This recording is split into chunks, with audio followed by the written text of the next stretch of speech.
Sakurai Hiroki rides a train while playing his mobile game, unaware anything unusual will happen soon there. A network error appears on his phone, and he finds himself strangely collapsing onto the floor unexpectedly. Hiroki opens his eyes, a grand palace, surrounded by soldiers and nobles, watching him from above silently. He notices a girl him struggling to stand, while others check her condition after the summoning incident. Confused, Hiroki and the girl question their situation, realizing they were transported warning into unfamiliar world together. Hiroki kneels inside a grand palace, realizing he has been summoned into another world like stories he once played. A king sits on a throne, welcoming them as heroes while observing the newly summoned individuals before him carefully. The king explains his kingdom faces danger from demons, and Hiroki struggles to accept the situation as real. Despite doubts, the king requests their help defeating the demon lord, while Hiroki quietly questions his intentions and authority.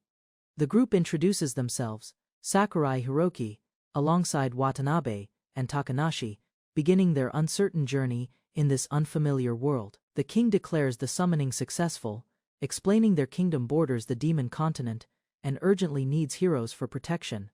Raising his staff, he commands them to grow stronger quickly and defeat the demon lord threatening their kingdom's stability. Hiroki reacts with suspicion, doubting the king's words while noticing Watanabe and Takanashi remain calmer and less confrontational nearby. The king requests they reveal their status plates, intending to confirm their abilities and determine their potential strength levels. Facing the king together, Hiroki, Watanabe, and Takanashi stand silently, uncertain about what will happen as their evaluation begins. The king explains status plates, realizing the summoned heroes are unfamiliar with this world system and basic magical knowledge. He demonstrates the command, activating a glowing while instructing them to speak the incantation to reveal abilities. Hiroki becomes excited, recognizing the system resembles a game, and eagerly prepares to check his own status immediately. Watanabe and Takanashi follow, activating their status displays, while observing each other carefully, trying to understand their assigned roles. Hiroki sees his priest class with unbalanced stats, noting high recovery but low attributes. Realizing his build is unusual, Hiroki reviews his priest job, realizing it makes him a healer, with language and recovery skills useful in this world. The king reacts enthusiastically, praising Hiroki as a rare healer, treating his role as something highly valuable among heroes. He explains priests are advanced healers, capable of curing severe injuries, while Hiroki quietly realizes healer is actually basic. Deciding to stay cautious, Hiroki chooses to present himself simply as a healer, hiding the truth about his priest class. Meanwhile, Takanashi reveals her wizard job, impressing the king, who praises her as possessing an advanced magical profession. Watanabe checks his status and discovers his job as hero, drawing immediate attention and excitement from soldiers nearby. Hiroki and Takanashi observe quietly, noting Watanabe's role seems burdensome, though he appears most suited to being a hero. The king explains leveling increases stats, emphasizing growth, while Watanabe listens seriously, trying to understand this unfamiliar system. Watanabe studies his status, confused about distributing points, questioning which attributes to raise and how to use them. The king reacts with surprise upon hearing Watanabe has stat points, treating it as a divine gift befitting his hero role. Hiroki examines his 50 stat points, realizing he can freely allocate them.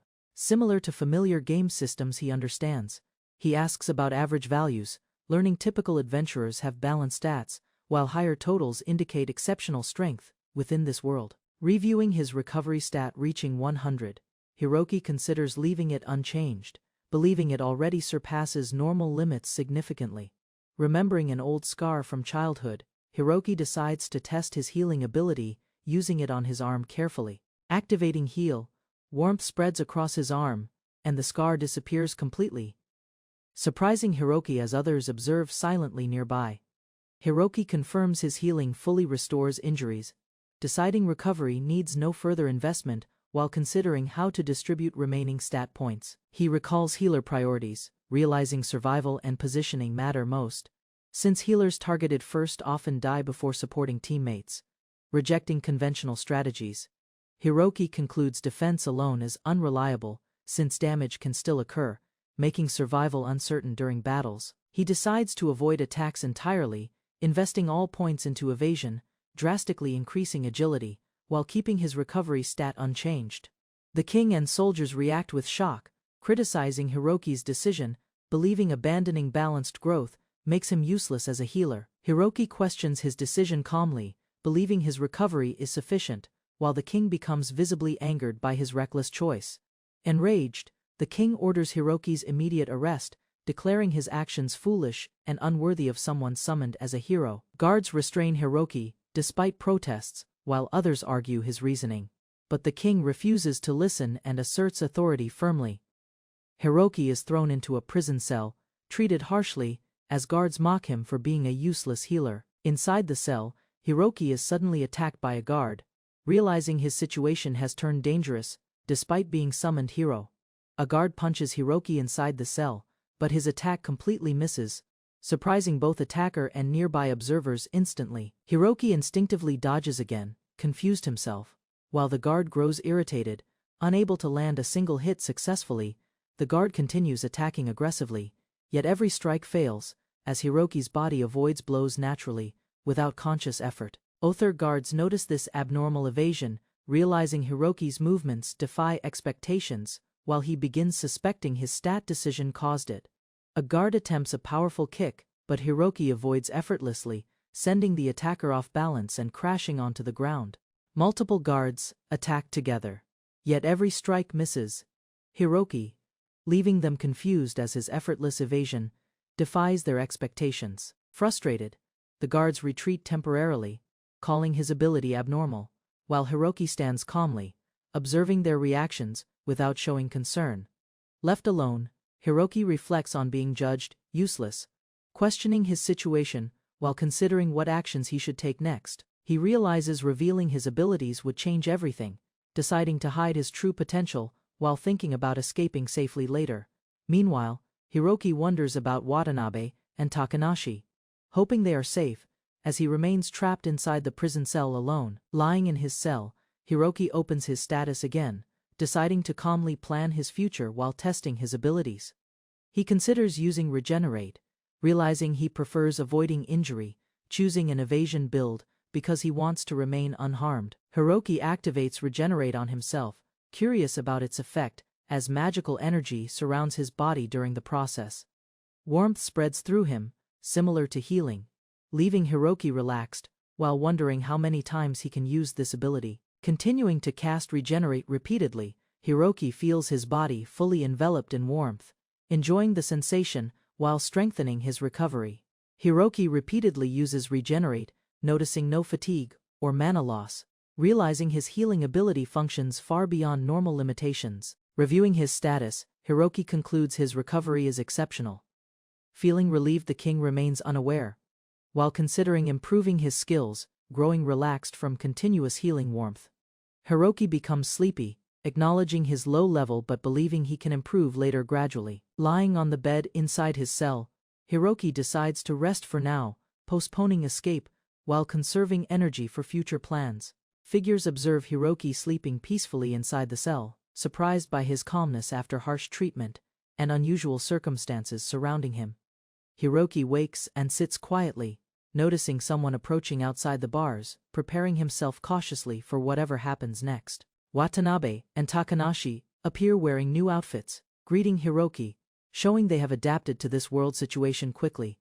They inform Hiroki about his release, explaining the king agreed, while Hiroki reacts with confusion but expresses quiet gratitude. Leaving the cell, Hiroki reflects on their situation, realizing all three were summoned into a completely different world together. Unexpectedly, Hiroki enters a luxurious room with his companions, feeling uneasy about the king's intentions while preparing to discuss their situation. They review the king's explanation about defeating the demon lord and returning home, though Hiroki finds the details suspicious. Hiroki expresses relief his companions did not fully trust the king, while they acknowledge uncertainty about whether returning home is guaranteed. The three affirm their alliance, introducing themselves more personally, deciding to rely on each other rather than the kingdom. Hiroki reflects on their situation, considering cooperation while questioning the kingdom's motives and searching for a hidden method to return. Takanashi explains the world has 3 races and continents, detailing humans, beastfolk, and demonfolk, while Hiroki listens carefully. Watanabe notes humans excel in knowledge, but warns interacting with other races directly could be dangerous, despite their potential advantages. The group discusses strategy, deciding to wait and observe while considering visiting other continents, where demonfolk possess strong magical abilities. Watanabe mentions skill types, explaining the world contains different categories, while confirming the king already introduced basic information earlier. He explains passive skills remain active constantly, helping Hiroki understand how abilities function automatically without needing manual activation during use. Takanashi explains weapon skills activate through equipment, their effectiveness depending on attack and defense stats, helping Hiroki understand combat mechanics better. She continues describing magic skills, explaining mana usage, and how their power scales with magic and recovery, clarifying differences clearly. Hiroki reflects on this information, realizing he cannot easily master everything, deciding to focus while gathering more knowledge carefully. He considers possibilities beyond the kingdom, suspecting other lands may hold clues about returning home. Though uncertainty still remains, Watanabe and Takanashi reveal they plan to stay in the kingdom, asking Hiroki to join them, creating tension in their decision. Hiroki refuses to stay, deciding to search outside for clues, believing separating will improve their chances of finding answers. Watanabe worries about Hiroki's safety, but Hiroki insists he will manage alone, confident in his evasion healer abilities. Takanashi realizes Hiroki invested everything into evasion, linking it to his imprisonment. While both begin understanding his unique approach, Hiroki explains stat distribution, showing how evasion increases avoidance, contrasting their balanced builds with his specialized strategy clearly demonstrating his build. Hiroki easily avoids attacks, proving his concept effective, surprising his companions as they recognize his overwhelming defensive potential. Hiroki prepares to leave, while his companions worry about dangers ahead, yet trust him, believing he is suited for this path. Outside, Hiroki feels excited exploring the new world, embracing adventure despite risks, driven by curiosity and his gamer instincts. Meanwhile, he reflects on being released, finding it suspicious, while observing his surroundings and considering the kingdom's true intentions carefully. Watanabe reveals he accepted a condition, showing a strange bangle, explaining he could not hide this from his companions. Hiroki learns the bangle is a binding contract. Realizing Watanabe's freedom is restricted, raising concerns about the king's control, Watanabe explains calmly he cannot leave the kingdom freely, revealing restrictions placed on him, despite appearing unconcerned outwardly. Hiroki becomes angered, realizing the king controls Watanabe unfairly, blaming himself for earlier actions that led to this situation. Determined, Hiroki promises to find a way to remove the cursed bangle, declaring he will solve the problem himself. Takanashi supports him, assuring they will search for answers within the kingdom, while Watanabe expresses gratitude toward both companions sincerely. Hiroki suggests using given names for communication, preventing the king from tracking them easily, while they agree on maintaining contact discreetly. Hiroki receives his belongings, while they discuss using given names, realizing sharing full names earlier created a dangerous tracking risk. Watanabe and Takanashi give Hiroki items and money, ensuring he can survive outside while expressing concern for his journey ahead. Hiroki leaves the palace, thanking them, stepping into the city, observing its medieval scenery while feeling both excitement and uncertainty. As evening approaches, Hiroki plans to find lodging and gather information, realizing he must first secure money for survival. Walking through the streets, Hiroki wonders what items he can sell, searching for a shop while carefully observing unfamiliar surroundings. Hiroki checks his belongings, realizing his phone and charger will lose power, while deciding not to sell trusted items. He considers selling chocolates instead, noticing local shops, while thinking he must first understand the market before trading anything. Walking through town, Hiroki notices people staring, realizing his clothes appear strange, and considers finding a place like a guild. He follows signboards, learning typical healer clothing differs, deciding he should buy practical clothes suited for movement and daily activity. At the signpost, Hiroki struggles reading local text, realizing language skills fail there, then opens his status to investigate further. Hiroki becomes frustrated after failing to find the guild, realizing he lacks information and feels lost in unfamiliar surroundings. A young girl approaches Hiroki, noticing his confusion, and directly asks if he is lost, while observing him curiously. Hiroki explains his situation, learning the girl is also separated from her companions, making them realize they share similar circumstances. She reveals she is heading to the Adventurers Guild after defeating a slime, encouraging Hiroki to follow her there. As they prepare to leave, someone calls the girl Tina, while another person named Floyd notices her from nearby. The girl, Tina, reunites with her friends, who rush toward her with relief, while Hiroki watches, quietly from a short distance, nearby. Tina introduces Hiroki as someone searching for the guild, and her friends quickly decide to guide him along. The group formally introduces themselves as Floyd and Daya, showing confidence as experienced adventurers who seem reliable companions. Hiroki and Tina exchange greetings, and the group begins moving together through the town streets toward their destination. Floyd points out a massive building ahead, explaining it is the Adventurers Guild, where Hiroki can finally begin. Hiroki arrives at the Adventurers Guild, observing its fortified structure while learning it serves as protection during emergencies. Inside, the group explains city safety, mentioning monsters rarely enter, while Hiroki decides he should quickly increase his level. Hiroki looks around the guild interior, feeling excited as he realizes he has truly entered a world similar to games. Floyd guides Hiroki toward the registration counter, explaining the process before leaving him to complete his adventurer registration alone. At the counter, Hala greets Hiroki warmly, introducing herself and offering assistance as he begins his registration process there. Hiroki noticed that Hala is a half-beast folk receptionist, noticing her cat-like features, while she politely introduces herself to him. Hiroki introduces himself and apologizes, while Hala calmly accepts and begins explaining the registration process for new adventurers there. Hala explains the guild accepts all races equally, including humans, beast folk, and demon folk, maintaining neutrality across different continents. She describes how adventurers can travel between countries freely, especially with increasing monster threats requiring cooperation from all regions. Shows the quest board. Hala explaining Hiroki can accept missions after registering, allowing him to begin earning rewards immediately. Hala explains how to accept quests, while Hiroki admits he cannot read, and she warns him to choose tasks carefully. Hiroki agrees to register, but learns there is a fee, leaving him surprised since he has no money. Realizing his situation, Hiroki decides to sell something instead, quickly thinking of a way to handle the unexpected problem. He presents chocolate from his world, and Hala examines it curiously, noting its unusual appearance and unfamiliar packaging carefully.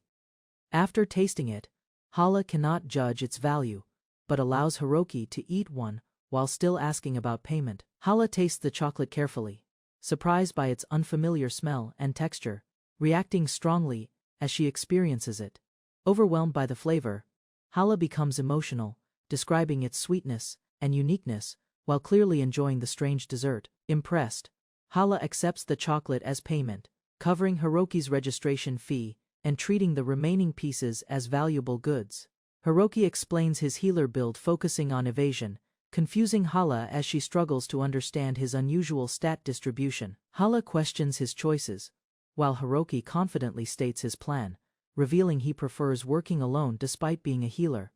Hala explains Hiroki's build is unusual, warning no parties may accept him due to his unconventional healer stat distribution. Despite concerns, Hiroki decides to register anyway, asking if he can directly approach others and request to join their parties. After registering, Hiroki thanks Hala and approaches a group, hoping to find strong companions to travel with him. Hiroki introduces himself confidently, offering healer services, and quickly gains interest as adventurers recognize the value of his role.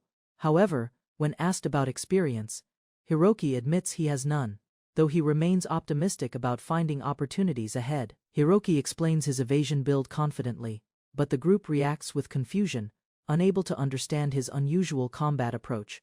The party rejects him politely, doubting his usefulness, leaving Hiroki disappointed as he realizes others cannot appreciate his strategy. Hiroki approaches another group at a table, introducing himself again as a healer, seeking to join their adventuring party. This group welcomes him more openly, noting their lack of support roles, and quickly accepts Hiroki as their healer. As they discuss skills, Hiroki explains his limited abilities but remains confident, determined to prove the strength of evasion.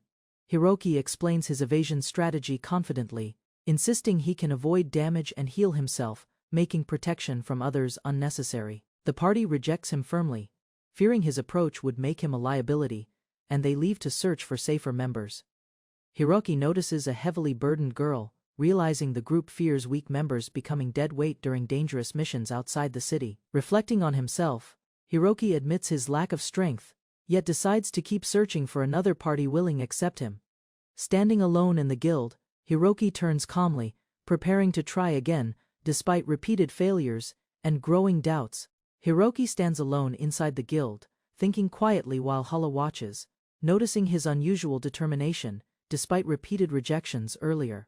Hala warns him about dungeon dangers, explaining powerful boss monsters exist, but Hiroki insists he will only take a quick look. She recommends a safer herb-gathering quest near the stone dungeon, describing the nearby area and suggesting it suits beginners.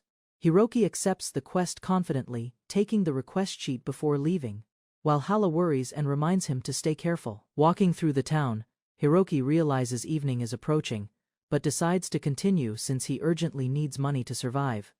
Hiroki arrives at the stone dungeon entrance, observing its structure before stepping inside, preparing to begin his first quest. Inside, he explores the corridors, noting the lighting and lack of monsters, while deciding to venture deeper into the dungeon. Soon, Hiroki encounters a slime, watching it move strangely, as he calmly observes his first enemy in this world. The slime attacks, but Hiroki easily avoids it, realizing his evasion works effectively against even sudden movements from enemies. Watching the harmless bouncing slime, Hiroki relaxes, finding the situation almost amusing, as he prepares to continue exploring further. Hiroki confidently faces the slime, believing he can defeat it alone, despite lacking weapons, relying entirely on his evasion ability. He dodges effortlessly, laughing as attacks miss repeatedly, proving his evasion works perfectly against the slime's simple movements. Hiroki kicks the slime, but deals no damage, realizing his attack stat is too low to harm it effectively. Frustrated, he considers his stats, thinking he must improve attack power somehow, since evasion alone cannot defeat enemies completely. Deciding to ignore the slimes, Hiroki walks away calmly, letting them follow harmlessly while focusing instead on gathering herbs. Moving deeper inside, Hiroki reflects on needing money and supplies, realizing survival requires more effort before becoming a true adventurer. Hiroki was rejected again. No team wanted him. Still, he walked forward, determined to prove himself. Slimes attacked as Hiroki walked. He didn't even notice. His evasion worked perfectly without much effort. He reached stairs and saw more slimes below. They stayed put, making his path easier ahead.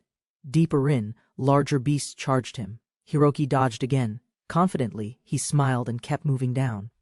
Monsters chased Hiroki again. He dodged while collecting herbs. He remembered which ones the girl described. Floor B10 looked different. Hiroki noticed more herbs. The area was large and looked more developed. While gathering herbs, Hiroki heard something sharp. He turned quickly. A strange noise echoed from nearby ruins. Hiroki froze near the wall. A sound came closer. He debated between fleeing or advancing forward. He peeked and saw the monster. It was massive, fierce, and far above anything he faced. Heart pounding, Hiroki dashed forward. He accepted the risk. This was the cost of full evasion. The bear attacked fiercely. Hiroki dodged again and again. Surprisingly, he realized he was completely untouched. He gathered herbs with ease. The bear watched quietly. Hiroki stayed focused and moved carefully ahead. Suddenly, 5 more bears appeared. Hiroki froze. His luck shifted fast, and danger surrounded him once again. Even dodging perfectly, Hiroki felt nervous. He saw a door and approached, unsure what it meant. He recalled his vow to keep moving forward. He opened the door, ready for the worst. Hiroki entered a vast chamber. The silence felt heavy. Everything pointed to this being a boss room. Hiroki stepped forward. From the darkness, an orc emerged. Bigger than expected, it roared and charged. Though afraid, Hiroki remembered his training. The orc's blows were wild. Hiroki kept dodging without injury. The orc grew confused. Hiroki smirked. Each miss built his confidence. He refused to step back. Hiroki kept dodging the orc's wild swings. Calmly, he taunted it, refusing to take even one hit. He found a hidden passage behind the fight. Inside, a treasure chest and teleport circle awaited. Hiroki opened the chest with care. Inside was a single item. He blinked in surprise. A book. Hiroki opened the book and frowned. It was completely blank. Disappointed, he tossed it in frustration. He paused. Maybe it needed a special way to read it. He decided to keep it. Faced with the teleport gate, Hiroki hesitated briefly. Then he stepped forward, ready for whatever came next. Hiroki stepped into the circle. Light surrounded him. Moments later, he was teleported above the dungeon. He looked around, amazed. The exit was real. He had returned safely from the dungeon depths. Seeing adventurers nearby, Hiroki smiled. He clenched his hand, ready to show the guild his progress. Hiroki returned to the guild. She was surprised but relieved, thinking he gave up midway alone. He placed the herbs on the counter. Her eyes widened in shock. Hiroki smiled without a word. Hiroki explained everything proudly. Alone and untouched, he used only evasion. She listened, still not convinced. Hiroki exchanged the herbs for money. He celebrated quietly, already planning how to use the earnings. He pulled out the blank book. She examined it closely, surprised that Hiroki found it in a chest. She suddenly shouted, "The book grants skills." Hiroki stared, stunned. He hadn't realized its value until now. Hiroki was shocked. The blank book was actually for skills. He asked if it really worked. She explained the process. Place a hand, release mana, and use a skill during activation. Hiroki placed his hand on the book and activated Heal. Light swirled as the book responded. Energy surged around Hiroki. He stood still as magic wrapped him. She watched closely, eyes wide open. A message echoed in Hiroki's mind. He gained the shield skill, surprising even himself with curiosity. He shared the result proudly. She praised his growth, unaware of his deeper truth from another world. Hiroki stepped outside. He smiled calmly, sensing something nearby. Before resting, he had one task remaining. Hiroki bought grilled skewers and juice. After the long dungeon run, it was his first meal. He wandered the market, observing people and shops. Most were human, but some beast folk appeared occasionally too. He recalled a mysterious girl with horns. Unsure if she was elf or not, he smiled. Hiroki checked his status. Shield was listed. Excited, he decided to test it outside the city. He stopped by the market, bought clothes and a backpack, then headed out with purpose again.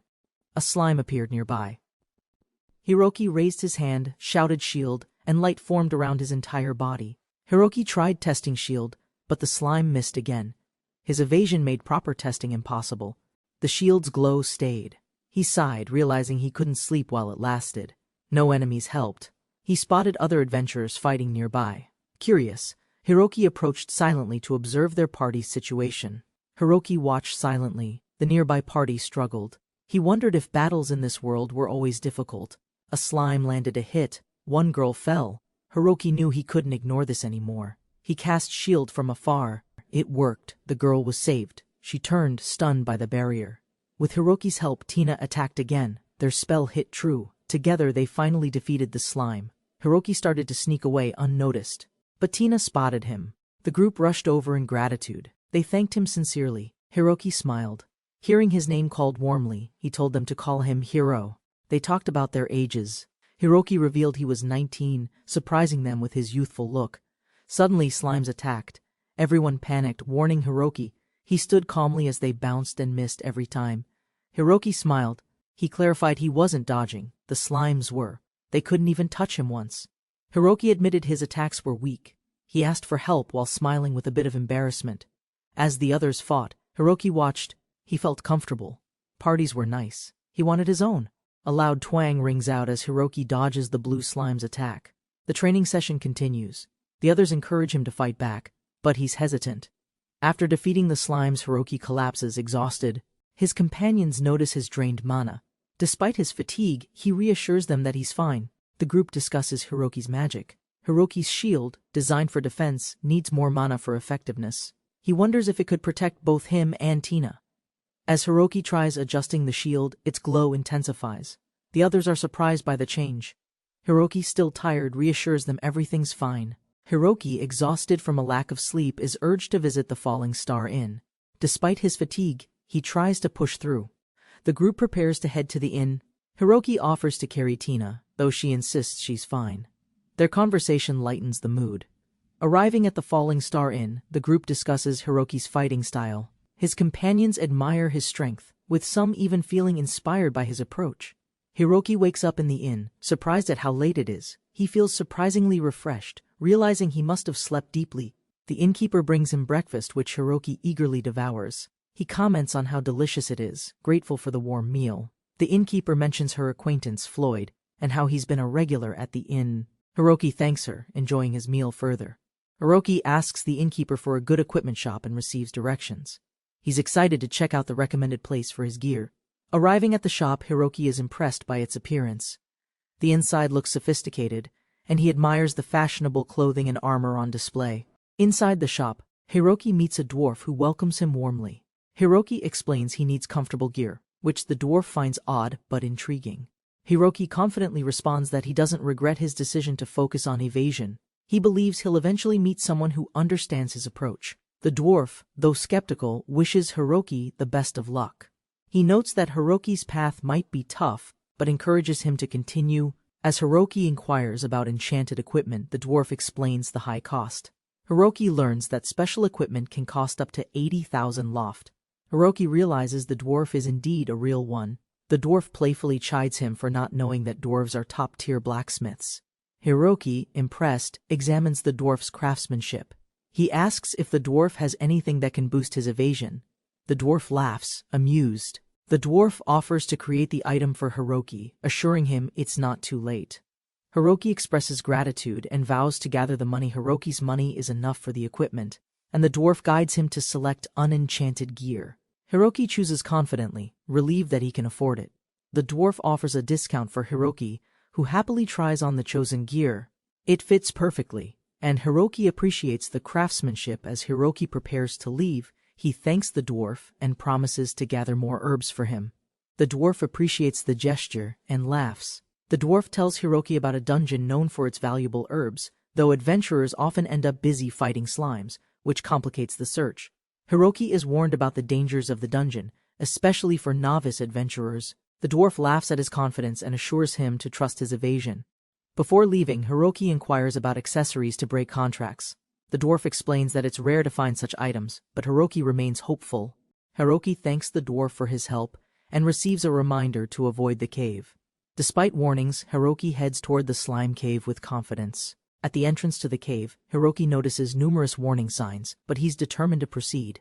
The area looks dangerous but manageable to him. While observing the surroundings, Hiroki spots some animals drinking water nearby. He's distracted for a moment, but then quickly refocuses on entering the cave.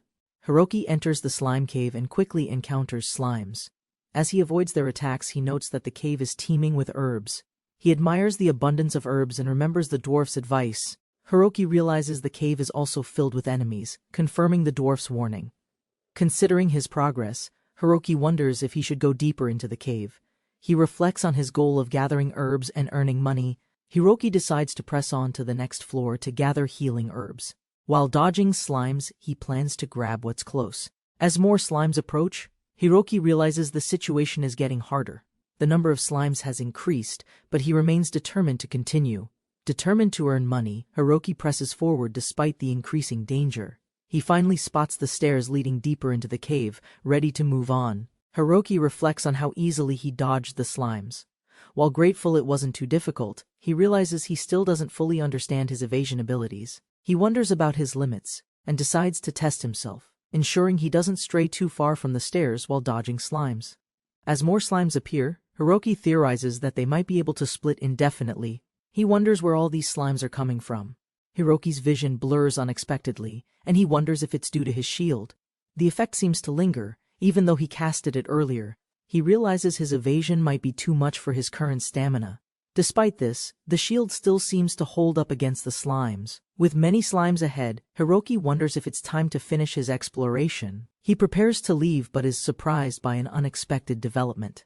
Hiroki faces a swarm of slimes and prepares to fight. He notices the growing number of slimes and realizes his situation is becoming more dangerous. As the slimes attack, Hiroki gets hit. He struggles to dodge, realizing their attacks are stronger than expected. He quickly activates healing and shielding spells. Hiroki tries to escape, but the slimes keep multiplying. Despite their cute appearance, he's desperate to get away, fearing the constant bowing sounds will haunt him. Hiroki makes a desperate escape up the stairs, narrowly avoiding the slimes. He takes a moment to catch his breath, relieved but exhausted. He realizes his evasion abilities have limits, noting that he might have inadvertently attracted too many slimes. He observes his surroundings, worried about more enemies. Hiroki moves to the second floor and notices the change in terrain. The absence of slimes is strange, but he continues searching for herbs. Hiroki observes a slime with strange wings. Confused at first, as the slime flaps its wings, he realizes it's more dangerous than expected. The slime suddenly uses a skill, launching a powerful attack. Hiroki is caught off guard as the projectile strikes, and he feels a paralyzing effect. Realizing he's been paralyzed, Hiroki desperately tries to move. He struggles to activate his healing ability, knowing the situation has become critical. Hiroki is attacked by the slime, and while it tries to strike, he realizes that his shield is still active, protecting him. The slime's attack misses, and Hiroki wonders how his evasion stat is working. He begins questioning how his abilities activate under certain conditions. As the battle continues, Hiroki notices his evasion stat working despite his paralysis. The slime's attack seems ineffective, but Hiroki struggles to regain control. Hiroki, nearly free from paralysis, faces another challenge. As the slime attacks again, he grows frustrated, realizing there's no easy way out. The slime's endless cycle of attacks leaves Hiroki in a panic. He feels powerless, unsure of how to break free from the situation. Just as things look dire, Hiroki hears someone calling out for help. His relief is immediate as he recognizes a familiar voice. Tina and Floyd express concern, questioning why Hiroki ventured so deep alone. Hiroki, still in relief, jokes about Floyd's blessing for their success. Hiroki faces a dangerous swarm of multiplying slimes. His group looks on, unsure of how to deal with the growing threat in the cave. Hiroki collapses from exhaustion as his teammates check on him. Despite the strain, Hiroki pushes forward, determined to protect everyone despite the overwhelming slimes. As the fight intensifies, Hiroki showcases his incredible evasion skills. Dodging the slime's attacks, his teammates marvel at his abilities, understanding his unique strength. The group charges at the slimes, determined to stop them. They attack with everything they have, but the slimes seem much tougher than expected. Despite the attack, the slimes remain resilient.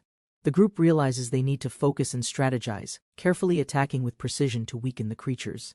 After taking another blow, Hiroki receives a timely heal from his teammate. Together, they push forward, determined to defeat the slimes and emerge victorious. The group celebrates as they defeat the tough winged slime. Hiroki, exhausted but triumphant, is congratulated by his teammates, relieved that the battle is over. Hiroki, still struggling from the battle, is offered a drink to heal his paralysis. His teammates express their relief at making it through the ordeal. While recovering, Hiroki learns more about the dangerous dungeon. His teammates explain that it's a great training ground for fighting powerful enemies and gaining experience. The group encounters an unexpected problem when the slimes from earlier follow them. Hiroki's odd movements raise questions, but he brushes them off.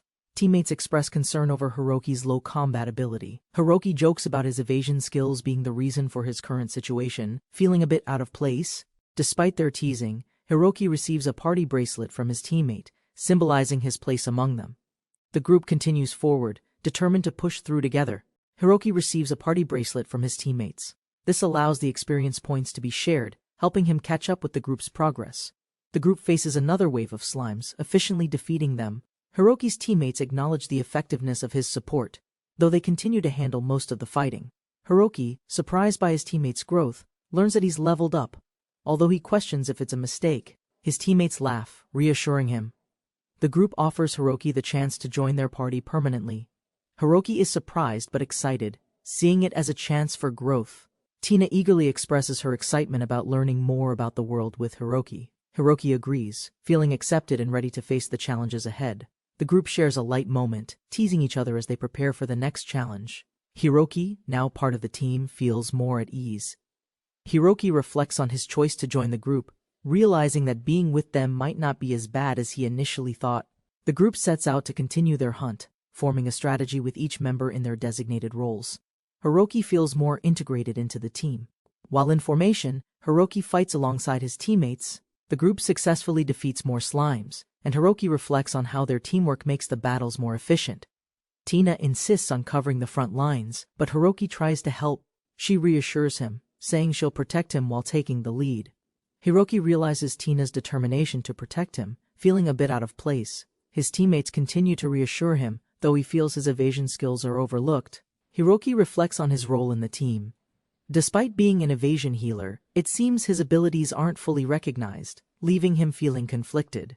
The team continues their battle with the slimes. Hiroki, showcasing his evasion skills, dodges attacks with ease. His teammates admire his unique abilities. Suddenly, a dangerous moment arises and Tina is in danger. Hiroki, determined to protect her, quickly steps in, using his shield to block the attack. After the danger passes, the group teases Hiroki, impressed by his shield and evasion skills. The team's bond strengthens, and they continue their fight. After a long day, Hiroki collapses from exhaustion. His teammates reassure him, joking about his fatigue while teasing him for his performance during the fight. Later, the group celebrates their victory at the inn. Hiroki is welcomed into the party with cheers and laughter, feeling more accepted and at ease. As they enjoy their drinks, the group continues to bond. Hiroki, though new to the group, feels grateful for the camaraderie and warm atmosphere.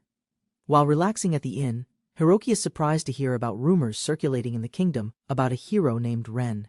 He wonders about this news. The group discusses the rumors about the hero Ren circulating in the kingdom. Hiroki is curious but doesn't know much beyond what he's heard. Floyd shares information about Ren's dangerous situation, including poison and traps. Hiroki is concerned but tries not to show too much worry. While they talk, Floyd passes out from too much drinking. The group laughs, deciding to keep the celebration going with juice instead of alcohol. Hiroki sneaks out late at night to the dungeon, frustrated with his progress. He reflects on his lack of funds and struggles to level up. Hiroki checks his status and realizes he's far behind his teammates. He regrets his decision to be a healer and wonders if he's making mistakes. Determined to improve, Hiroki decides to invest his points in evasion. He hopes this will help him become a more effective member of the team. The next morning, Hiroki is greeted by his teammates, though they notice his exhaustion. Hiroki confesses he didn't sleep the night before. The group heads to the guild. Hiroki learns that there's a message for him from someone named Ruri, which piques his curiosity. Hiroki is surprised to see Ruri's message, making him wonder what she might need from him. His thoughts are interrupted by her sudden appearance. Hiroki receives a message from Ruri, asking to meet at the Plum Bar. He wonders if something urgent has happened, feeling uncertain. As Hiroki heads to the dungeon with his teammates, they discuss their next move. Hiroki feels both anxious and determined to improve his skills. At the dungeon, the group prepares to go to the second floor. Hiroki realizes the path feels familiar, and they focus on refining their teamwork. The group continues their journey, now facing wild rats on the second floor. They engage in battle, quickly showcasing their coordinated teamwork. The rats are easily defeated as each team member plays their part. Hiroki watches as his teammates improve, feeling more integrated into the group. After the fight, the team celebrates their success and finds an item dropped by the rats. An unexpected figure from Hiroki's past makes an appearance. Hiroki heads to the Plum Bar after a day of dungeon exploration. His teammates tease him, but he's eager to meet Ruri. At the bar, Hiroki finally sees Ruri, who welcomes him warmly. The two sit down, and Hiroki is surprised by how at ease she is. As they chat, Hiroki notices Ruri's beauty. Her presence feels comfortable, but Hiroki also feels nervous, unsure of what's really on her mind. Hiroki and Ruri discuss the rumors about Ren, the hero, and his dangerous dungeon adventures. Ruri expresses concern over the curse affecting Ren's progress. Hiroki is shocked as Ruri explains that Ren was hit by the very curse he warned about. It's causing a strange mark to appear on his body. Ruri becomes more worried, revealing that the curse seems to be strangling Ren. Despite attempts to purify him, the curse has proven too strong. Ruri explains that despite her efforts, the king's research didn't yield any progress on breaking the curse. She remains determined to find a solution. Ruri shares her goals of growing stronger alongside Hiroki and the others, hoping to return to their world. Hiroki feels motivated but doubts his own abilities. Ruri shows Hiroki her impressive stats, revealing her high level. Hiroki is inspired, feeling both impressed and determined to catch up with her skills. At the bar, Hiroki and Ruri are interrupted by rude men. They flirt with Ruri, but she quickly shuts them down with her confident response. The situation intensifies as one of the men gets too aggressive. Hiroki steps in to defend Ruri, and the group watches, ready to intervene. Ruri decides to leave with Hiroki clearly annoyed by the encounter. Hiroki follows, unsure of how to handle the tension as they exit together. Ruri defends herself with powerful wind and earth magic when she is confronted by some rude men. Hiroki watches, surprised by her strength. The men are stunned by Ruri's display of power. Hiroki realizes that she's more capable than he initially thought and respects her strength. Afterward, Hiroki reflects on Ruri's unexpected fierceness. He used to think she was just someone to protect, but now he sees her in a new light. Hiroki and his teammates discuss the rumors about Ren, the hero, circulating in the kingdom. Hiroki is surprised but feels curious about the situation. Floyd explains that Ren may be facing some serious dangers, including poison and traps. The team discusses the challenges that Ren could be dealing with. As the conversation continues, Floyd passes out from overdrinking. The group laughs, deciding to keep the party going with some juice instead, and cheers. Late at night, Hiroki wanders the dungeon, frustrated by his lack of progress. His teammates have moved on, but he's stuck, trying to raise his level. Reflecting on his situation, Hiroki checks his status and realizes how far behind he is. He wonders if his choice to be a healer was a mistake. Determined to improve, Hiroki decides to invest his points in evasion rather than recovery. He hopes this will help him become more useful to the team. The next morning, Hiroki is greeted by his teammates. Though they notice his exhaustion, he hasn't slept. Still preoccupied with his progress and training, the group heads out toward the guild, where Hiroki is reminded of their responsibilities. They stop at the royal capital's guild, ready for the day. At the guild, Hiroki receives a message from Ruri, a person he recognizes. The mention of her name catches his attention, sparking curiosity. Hiroki reads a message from Ruri, inviting him to meet her at the plum bar. He wonders if something urgent is happening. His teammates prepare for another dungeon dive. Floyd reassures Hiroki, making sure he feels ready for the challenge, even though Hiroki still feels uncertain. As the team moves through the dungeon, they discuss their strategy. Hiroki is reminded of his earlier efforts and feels determined to keep up. The group heads down to the second floor, ready for their next challenge. Hiroki is determined to contribute, even though he still feels inexperienced. Wild rats appear, and the group quickly engages in battle. Hiroki watches as his teammates efficiently take them down. He questions if he's doing enough. After defeating the rats, the group celebrates their success. Hiroki feels proud, especially after receiving a useful item. However, an unexpected encounter occurs with someone from his past. After finishing their dungeon exploration, the group discusses their progress. Hiroki notices a familiar face and wonders about the mysterious person he met earlier. Later that evening, Hiroki heads to the plum bar to meet Ruri. He's greeted warmly, feeling a sense of curiosity about what's to come. Hiroki finally sits down with Ruri. She teases him about being late, and the two catch up while Hiroki's teammates enjoy their drinks nearby. Ruri explains her efforts to find a cure for the curse, revealing the king's lack of progress despite searching for solutions in the royal library. Ruri and Hiroki discuss their shared goals. Ruri reveals that she and her companions are determined to grow stronger, seeking answers to return to their world. Hiroki is impressed by Ruri's level, realizing she's much stronger than him. Ruri reassures him, confident that Hiroki will catch up with time.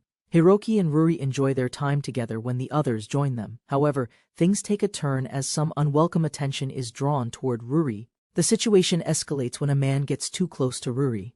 Hiroki steps in, defending her, while the others watch, ready to step in.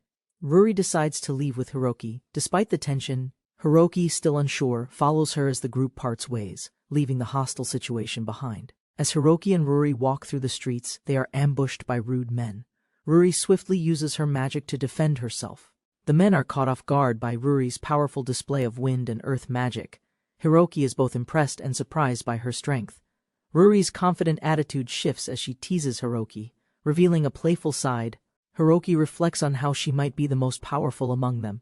Hiroki and his team ascend the dungeon stairs, but they are confronted by an injured elf. She scolds the group, criticizing their careless behavior. Lucia smiled, grateful to rest at last. She introduced herself as an archer. Hiroki replied warmly, promising help. Their strange roles puzzled onlookers, sparking quiet doubts. 3 strangers stepped forward, introducing themselves. Lucia listened quietly. Hiroki noticed her distant look. She recalled being left behind. Shame lingered as she glanced away, silent. Lucia admitted everything went into power. Her arrows struck hard but never true. The others had scolded her. She accepted it, sitting alone with regret. She had hunted since childhood. One shot was never enough, but she hit them eventually. Hiroki's words eased her. At last someone understood her. Hiroki stepped out alone, confident. He returned quickly, monsters behind him. The others panicked. Lucia froze, startled. Hiroki smiled and calmly faced the killer moles. Dodging each attack with ease, Hiroki moved between them. Lucia hesitated. He asked her to shoot. She doubted herself but stared at his movements. Watching him evade again, Lucia's eyes widened. He was serious. He added a shield. She understood. Trust bloomed. She gripped her bow and prepared. He weaved through strikes again. Lucia aimed carefully. Hiroki shouted with confidence. She fired. Her arrows missed the walls. She saw. She really had improved. A clean shot pierced the monster. Another fell. Hiroki cheered. Lucia stared, shocked by her own success. The others erupted. Her hands trembled. She smiled. Lucia shouted with joy. She finally hit. Hiroki called out again. She nodded and aimed. Arrows flew. Some missed, but many struck. Her growth showed. The last monsters fell. The group praised her. Floyd offered a place in their party. Lucia hesitated. Hiroki smiled. She looked to him first. Hiroki remained silent. He planned to leave. A dangerous journey awaited. He could not involve them. Still, he had to tell them the truth. Hiroki announced he would go alone. The others were surprised. He offered Lucia his place. The mission ahead was urgent. He tried to stay calm. They pressed him for answers. Hiroki revealed his destination, the Demon Continent. He didn't want to endanger them. The matter involved someone important to him. Tina cried. She didn't want him to go. Hiroki apologized. She promised to train and become stronger. He nodded silently, touched by her words. Tina asked if Hiroki would leave now. He nodded. It would be their last quest together.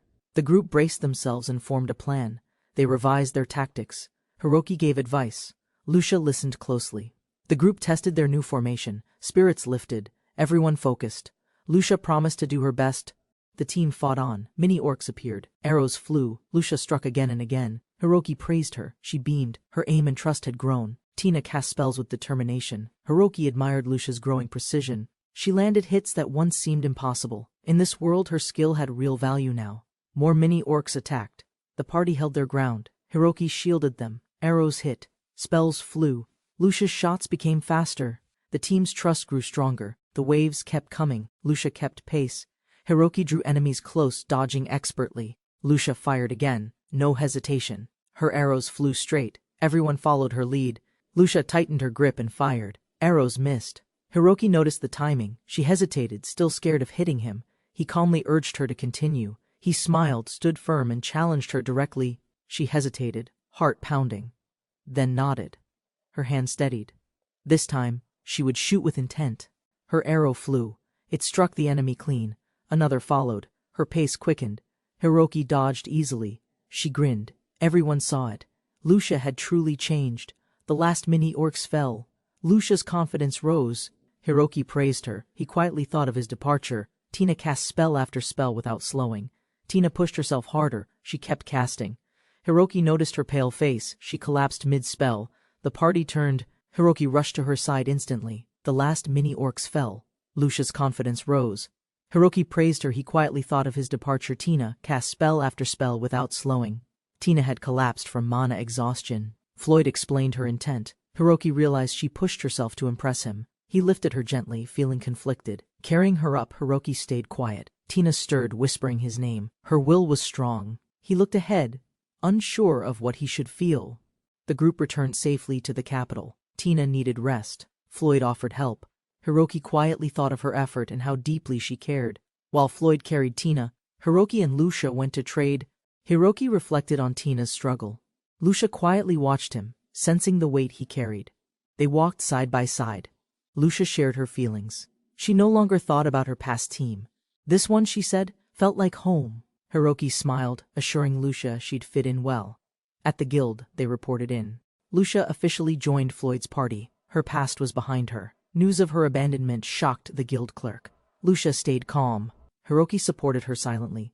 They sold materials. Everything felt smoother now, until someone arrived. Her former leader appeared. He sneered at Hiroki, called him useless. Lucia stood firm beside Hiroki. The words stung, but neither of them moved. Hiroki hesitated as Lucia's former leader mocked him. The man looked wild. Lucia stood up, defending Hiroki. Tension rose. The guild began to notice. The man lunged. Hiroki stepped in front of Lucia. A punch flew. Hiroki dodged more attacks. Lucia watched, amazed by his precise movements. Crowds gathered. The man grew furious as Hiroki kept dodging. Guild staff shouted to stop. But fists kept flying. Hiroki stayed calm. Not one hit landed. The man shouted in anger, throwing wild punches. Hiroki kept dodging. Lucia called his name. The crowd gasped. Still, the fists failed to land. Another swing missed. Hiroki spun away. The man roared. Guild staff stepped forward. Tension rose fast. Hiroki remained silent. The room waited for judgment. The guild official declared punishment. The man's adventurer rights were threatened. Lucia watched, stunned. The fight ended. Hiroki stood steady. The man had finally stopped. Lucia turned away, flustered. The crowd cheered. Hiroki and the others returned inside. He sighed with relief, unaware more attention was now on him. Lucia thanked everyone. She smiled, surrounded by support. Hiroki listened as others spoke kindly of her. The guild buzzed. Their journey had reached many. She stood beside Hiroki, grateful. He smiled quietly. Her words were simple, but they meant a lot. Hiroki looked down, feeling something shift in him. Tina reached out in her dream, afraid to be left behind. She remembered his promise. Her voice trembled. She didn't want to be apart. She woke up to familiar voices. Floyd and Daya were relieved. Her memories returned slowly. Hiroki's plan to leave hadn't been a dream after all. Tina blamed herself. She admitted her fear. Floyd reassured her. They all understood. She had pushed too hard for someone she didn't want to lose. Tina reflected on her feelings. She was thankful. She had cried but now smiled. Her friends comforted her. She felt supported, not alone anymore. Daya reminded her to take it easy. Tina nodded. She thanked her. Night fell. The room calmed. Everyone rested. Her heart felt lighter now. The next morning, Tina apologized to Hiroki. He smiled kindly. She bowed deeply. He forgave her. She promised to be more careful from now on. Tina asked Hiroki not to forget them. He smiled, grateful. She held back tears. His promise warmed her heart as they quietly said goodbye. Tina explained Daya and Floyd stayed up late. She appreciated their care. A thought came to her. She stood with new purpose in mind. She requested to make breakfast for them. The innkeeper agreed. Lucia and others supported her. Tina smiled, eager to give something back in return. Hiroki planned to visit the guild. Tina realized his journey would soon begin. He reassured her, explaining he'd return once his task was done. He spoke about Ren's curse, a painful history. Tina listened in silence. Hiroki's resolve was clear. He wanted to make sure it never repeated. Lucia watched him closely, then asked to be his partner. Hiroki was caught off guard. Her words hung in the air, full of meaning. Lucia offered again. Hiroki hesitated. She admitted she fought best near him. He thought carefully. She was reliable and her aim never risked allies. Hiroki considered her ideal. She could attack safely. Floyd appeared, overhearing them. Hiroki explained the issue. Lucia already belonged to Floyd's party. The choice wasn't simple. Floyd smiled and approved. He believed Lucia matched Hiroki better. He encouraged them to try. They only needed to head to the dungeon and see. Hiroki read about the Morifukaki dungeon. Its monsters rivaled those from the magic continent. He agreed to go if Lucia was still willing. Floyd teased Lucia while everyone prepared. Tina, smiling gently, cheered for them. She wished them luck as a team. Hiroki and Lucia smiled back. They arrived at the station. Hiroki pointed to the carriage. Their destination was set. Together, they would face what lay ahead in Morifukaki dungeon. The carriage impressed them. Hiroki asked about Lucia's arrows. She explained her ring's power. It created arrows depending on its quality. Hiroki listened with interest. He admired the material's rarity. Lucia promised to fight seriously as his partner. Hiroki nodded, surprised but happy. Their teamwork was already beginning to grow. They arrived near Morifukaki dungeon. The map showed up to the 15th floor. Hiroki suggested they explore together. Lucia agreed. They stepped forward as a team. They bought supplies near the dungeon. Hiroki asked for something to attract monsters. The vendor handed over a special potion. Hiroki planned ahead for Lucia's aim. The potion was costly. Hiroki bought 3. He drank one immediately. The taste was awful. Lucia watched, concerned. Still, Hiroki endured it for their strategy. They stepped into the dungeon's first floor. Hiroki activated his shield. The area was packed. Together, they nodded and moved forward, ready to begin. On the 6th floor, the scenery changed to forest. A giant moth appeared. Lucia flinched. Hiroki noticed her hesitation and prepared to act calmly. Despite her discomfort, Lucia fired quickly. The swarm of moths kept coming. Hiroki picked up dropped materials. They pushed forward together through the thick crowd. Reaching a staircase, they paused. Lucia apologized. Hiroki smiled. It wasn't about her. He disliked moths too. They rested briefly, preparing for the next descent. They reviewed their progress. With 1.5 potions left, Hiroki calculated the risk. Lucia stayed optimistic. They agreed to keep going together. Hiroki admitted he didn't want to face things alone. Lucia smiled. Their goal became clear. Together, they would reach the bottom of the dungeon. They pushed on. Enemies came in waves. Lucia struck fast. Hiroki used the second potion. They reached the 20th floor as the effect wore off. They reached floor 21. The glowing path amazed them. With the potion almost gone, Hiroki suggested a break. Lucia agreed. They sat together quietly. They shared food. Lucia stayed energetic, proud of her pace. Hiroki, tired but calm, admired her focus. The moment between them felt natural and close. Lucia asked if they should rest there. Hiroki accepted. She leaned on him, half asleep. He realized she was used to this more than he was. Hiroki watched Lucia sleep, grateful for her help. Alone, he reflected on their progress. With her support, reaching the magic continent now felt possible. They woke and pressed forward. Spirits high, they entered the next level. Suddenly, a black dog leaped out. Hiroki blocked it just in time. The beast struck fast. Hiroki shielded, but the hit landed. Shocked and hurt, he faltered. Lucia's heart raced as she saw him stumble, calling out. Lucia fired arrows with precision. Hiroki guarded and watched. They defeated the black dogs together. Encouraged, they pushed forward and found a glowing boss chamber ahead. Inside, the air grew tense. A rare magic stone sat nearby. As they approached the altar, Hiroki felt unease. The ground shook beneath them. With a loud growl, a Cerberus appeared. Hiroki and Lucia stood frozen. They faced a new challenge, the biggest test of their teamwork so far. They entered the chamber. A three-headed beast lay ahead. Hiroki froze. Lucia's breath hitched. Cerberus was a final-level boss. Why was it here now? Hiroki entered the dungeon's lower floor and saw a Cerberus blocking the exit. He calmly planned evasion while Lucia hesitated, worried about confronting the beast. He guided Lucia to hug the wall and avoid conflict. The Cerberus couldn't reach the path behind. Their goal wasn't to fight but escape. Hiroki explained the plan involving a monster attraction potion. With Lucia's help, they would slip past the boss and reach the exit without being noticed. Hiroki set the shield to block 3 hits. He provoked the Cerberus directly. Fear rushed in, but he stood his ground without retreating. The beast lunged. Hiroki narrowly dodged the first swipe. His evasion worked. He breathed relief, but the pressure of the fight continued mounting without pause. Hiroki called out to Lucia, telling her to run for the pathway. She responded quickly, moving carefully as he kept the Cerberus distracted. Lucia fired arrows from a distance while Hiroki shouted instructions. The Cerberus lunged. Hiroki blocked the attack using his shield, holding his ground. The Cerberus roared and attacked again. Hiroki realized the potion's effect was weak. Lucia screamed as the monster charged. Hiroki activated a stronger shield. Lucia barely defended as the beast bit hard. Hiroki's shield glowed brighter with increased strength. He focused completely, ready to protect Lucia at all costs. Hiroki struggled to breathe as the shield shattered. He activated another shield and dove to protect Lucia, hoping their plan would still work. Shield reformed. Hiroki collapsed against the wall. Lucia apologized. He assured her. As the Cerberus lunged, he blocked again and ordered her to escape. Lucia reached the exit. She turned back, launched an attack, and drew the beast's focus. Hiroki watched, ready to move once she engaged fully. Hiroki told Lucia to retreat. She responded while the Cerberus advanced. It grew more aggressive, but Hiroki stayed alert, ensuring she could pull back safely. Lucia struck with precise shots. One head faltered. Hiroki noticed signs of weakness. They continued their assault, determined to bring the massive beast down. The second head showed damage. Hiroki encouraged Lucia to keep attacking. She fired continuously. Despite the danger, Hiroki blocked each charge and held the defense. Hiroki activated multiple skills after taking a hit. Lucia rushed to him, relieved he was alive. The Cerberus resumed normal attacks for now. Hiroki confirmed he had been hit once but healed quickly. They coordinated attacks while Lucia kept shooting, forcing the Cerberus into a weakened state.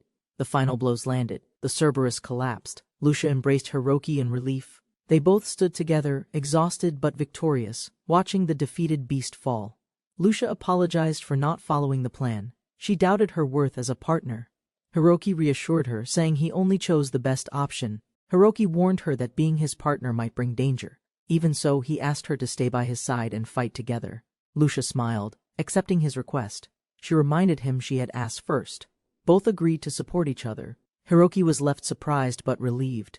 They entered the final room and found a chest full of gold, magic stones, and a rare skill book. Both were surprised and excited.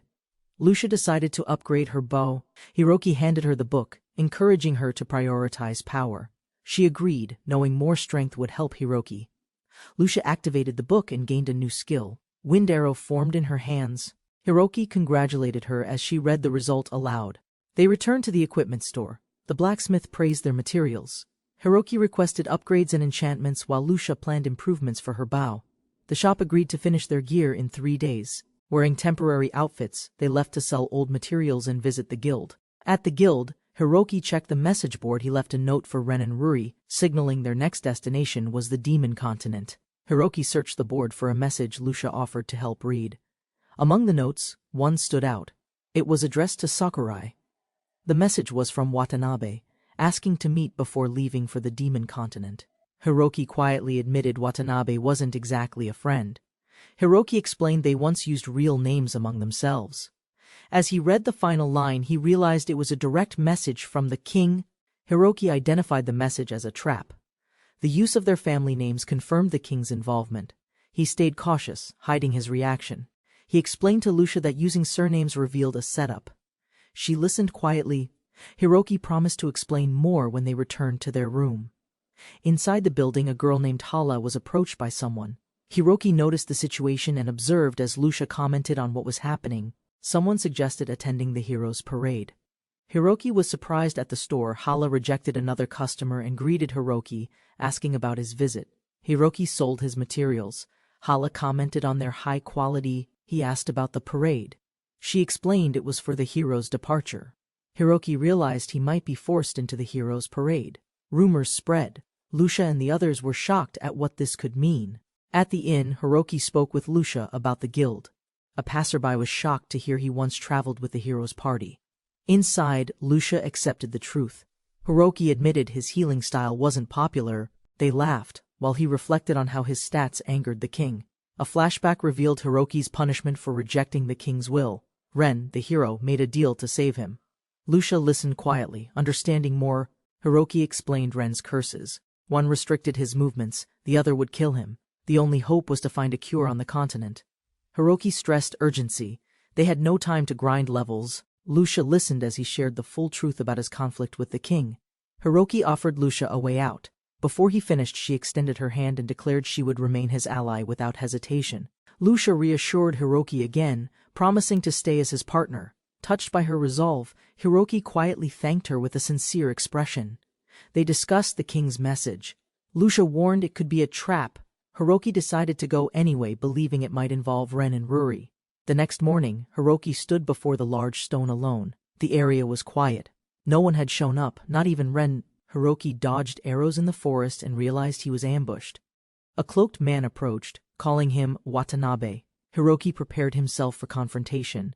Hiroki disguised himself to blend in at the parade. Nobles praised his role. Hiroki remained quiet, feeling uneasy about the planned subjugation event. From a distance, officials confirmed Hiroki took the bait. They mocked his abilities and waited for the right moment to proceed with their trap. The commander declared Hiroki a nuisance. With Watanabe absent, they saw no risk. Guards charged, confident Hiroki could not escape his supposed fate. Hiroki dashed through their attacks.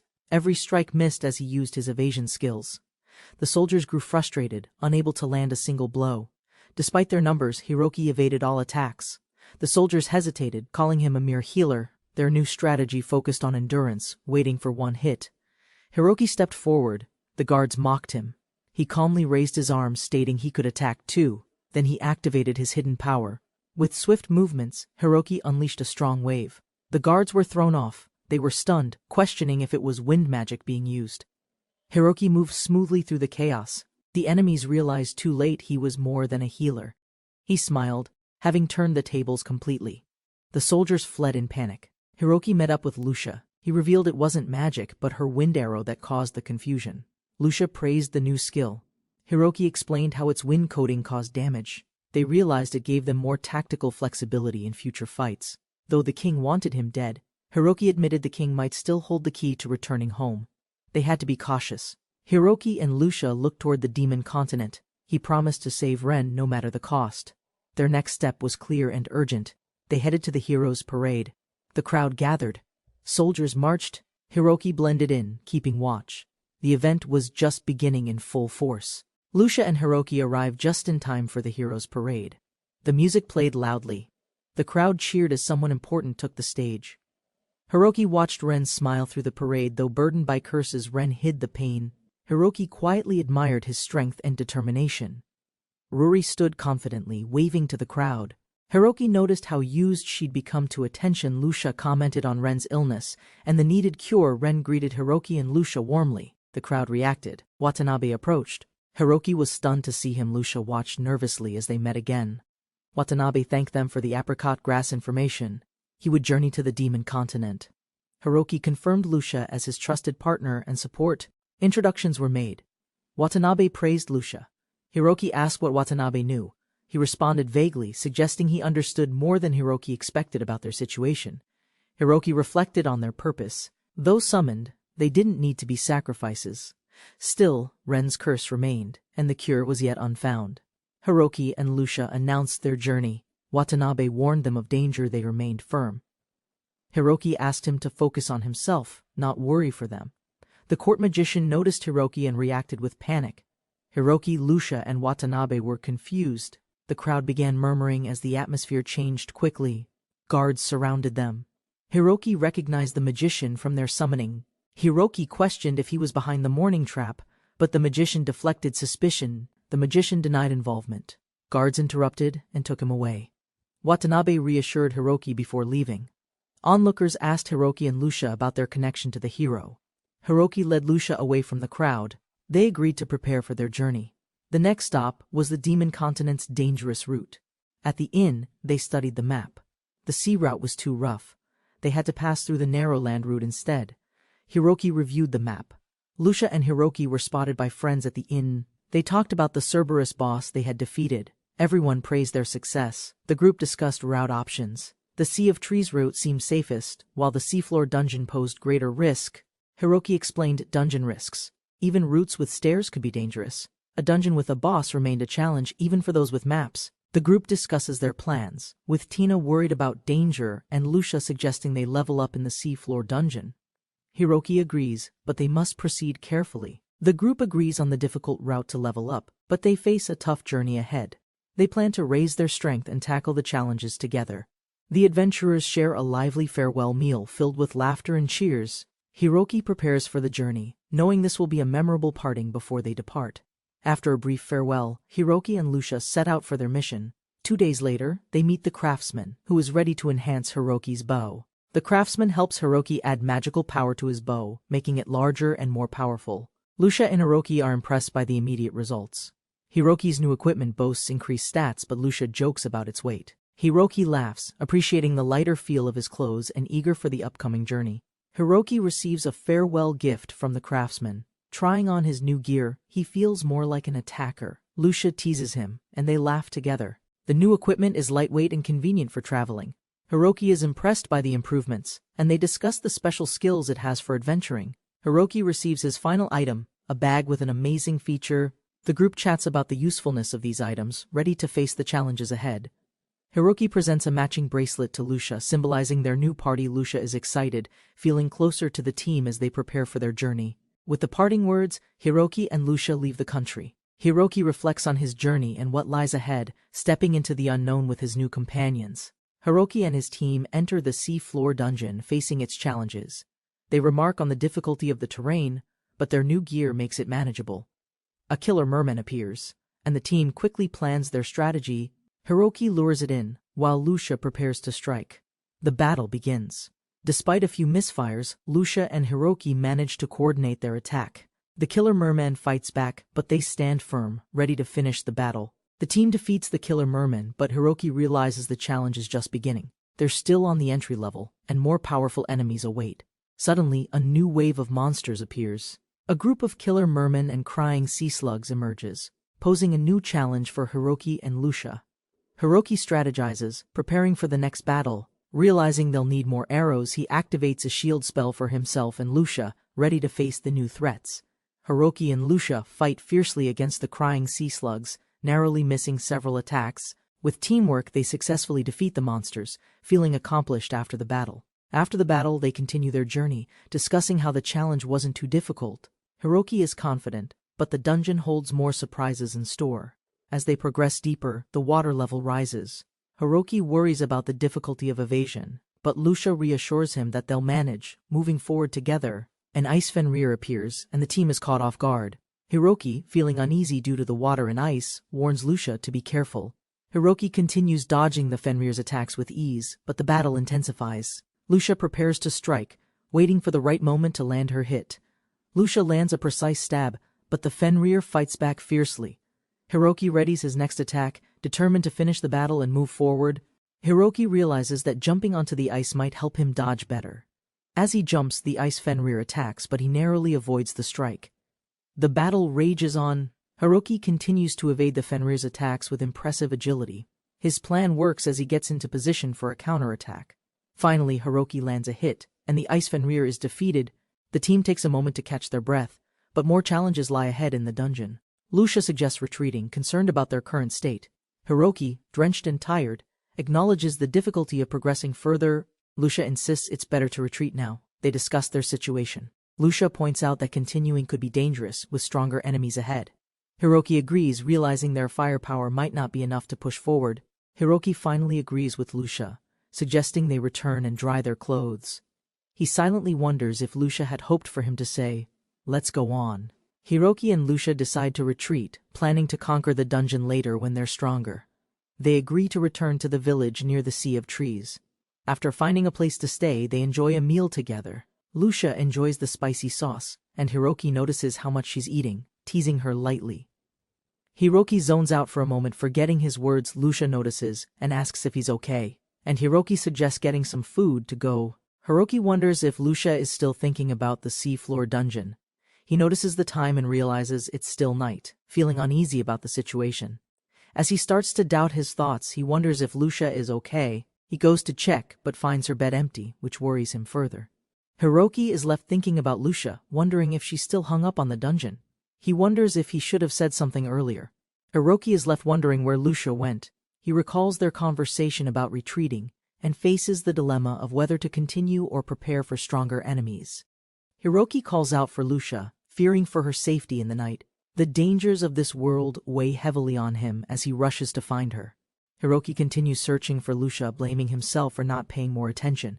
He fears she's upset about their decision to retreat from the seafloor dungeon.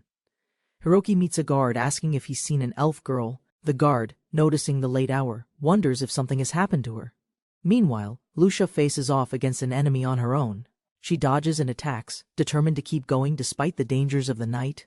Lucia fights fiercely against an enemy but is caught off guard. Hiroki rushes to her aid, casting a shield to protect her from the attack. Lucia is surprised by Hiroki's quick action and asks about the shield. Hiroki expresses his concern for her and explains how worried he was when she disappeared. Lucia reflects on her desire to become stronger, acknowledging her struggle. Hiroki reassures her, but Lucia feels frustrated, wondering if she could have done more. Hiroki expresses his happiness, reminding Lucia of their promise as partners. He wants her to confide in him, and they share their feelings of loneliness. Lucia apologizes for making Hiroki feel the same way she did. Hiroki reassures her, stating they should face challenges together and support one another. The two agree to level up together despite the late hour. Hiroki, slightly in a hurry, leads the way as they prepare for the next challenge. Ren casts a fire spell to keep the monsters at bay, making sure they don't get wet. Hiroki admires Ren's magic but wonders how she doesn't tire. Suddenly, an ice Fenrir appears. Hiroki quickly reacts, ready to fight. He and Ren prepare to face the new threat, with the Fenrir charging toward them. Hiroki strikes the ice Fenrir with precision, defeating it swiftly. However, more ice Fenrirs appear, and the battle intensifies as they prepare for the next fight. Hiroki and Ren continue fighting the ice Fenrirs. Ren defeats one with her wind magic, while Hiroki prepares to face the next challenge with his shield. Hiroki strikes the next ice Fenrir, landing a hit. The fight intensifies, and Hiroki feels the pressure but remains focused as he continues his attacks. After defeating the Fenrirs, Hiroki is surprised by how they were riding on top of ice. Ren, exhausted, comments on the unexpected challenge. Ren thanks Ruri for her healing magic, though Ruri insists she is fine due to her self-regeneration. They talk about the importance of taking care of themselves. Ruri remarks on Ren's carelessness, but Ren reassures her that he's fine. They agree to rest and continue their journey, heading for the next dungeon level. While resting, the group chats about their past activities. Ruri reveals she used to do equestrian sports, and Hiroki jokes about learning to ride a horse. Ruri reflects on her past, explaining how she had little free time due to family obligations. She asks Ren if he's lonely, showing concern. Ren admits his family was special, but he feels a connection to this world, especially with Hiroki and Ruri by his side. He shares his inner conflict. Ruri asks if Ren likes this world more than Japan. Ren opens up about how he's seen people use his family, making him feel misunderstood. Ren expresses his happiness that Ruri values their bond, despite not sharing much about his family. He asks if Ruri enjoys this world with them. Ruri smiles and agrees, but Ren wonders if she prefers this world over Japan. Ruri reassures him, stating that as long as they're together, they'll be fine. Ren, feeling a bit embarrassed, talks about finding a way back and saying goodbye to those who've used them. Ruri encourages him, agreeing with his sentiment. Ren assures Ruri that he'll be fine, but she notices his hidden pain. Despite the curse, Ren tries to remain strong, not showing weakness to anyone. Ruri scolds Ren for hiding his suffering and encourages him to let her worry for him. She expresses concern, revealing her care as his friend. Ren reflects on her words and feels conflicted. He appreciates her concern but believes he should manage on his own. Ruri stands firm, reminding him they're friends. Hiroki is relieved to see fewer monsters around, making it easier to progress. They spot a landmark, confirming they're heading in the right direction. Hiroki struggles to navigate the map due to the dense fog. As he attempts to guide their way, he realizes that the map is becoming useless. Amidst the confusion, a powerful attack shakes the ground. Hiroki struggles to keep his footing, unable to see anything clearly. The scene intensifies as chaos unfolds. Hiroki, startled by the fall, realizes how high he's dropped. He's shaken but attempts to regain composure, noting how dangerous the situation has become. Hiroki lands with a thud, prompting Lucia to rush over in worry. She's relieved to see him alive, but they both face the consequences of the fall. Hiroki admits he's fine but doubts he can climb back up. Lucia offers her shield if he wants to jump back, but they both know the risks. Hiroki decides to use his shield effectively, choosing not to risk Lucia's safety. He suggests moving forward by jumping between trees to avoid further danger. Hiroki and Lucia plan to meet at a large rock if separated. As Hiroki jumps to the next tree, a monster encounter disrupts their peace. A mushroom monster, Mushroom Kent, appears, surprising Hiroki. Undeterred, Hiroki prepares to fight, charging into battle with determination to protect their progress. As Hiroki jumps through the trees, he faces more Mushroom Kent monsters. He's avoiding them well, but the increasing numbers make him uneasy, especially with fog. Lucia, meanwhile, jumps carefully, thinking about her home forest.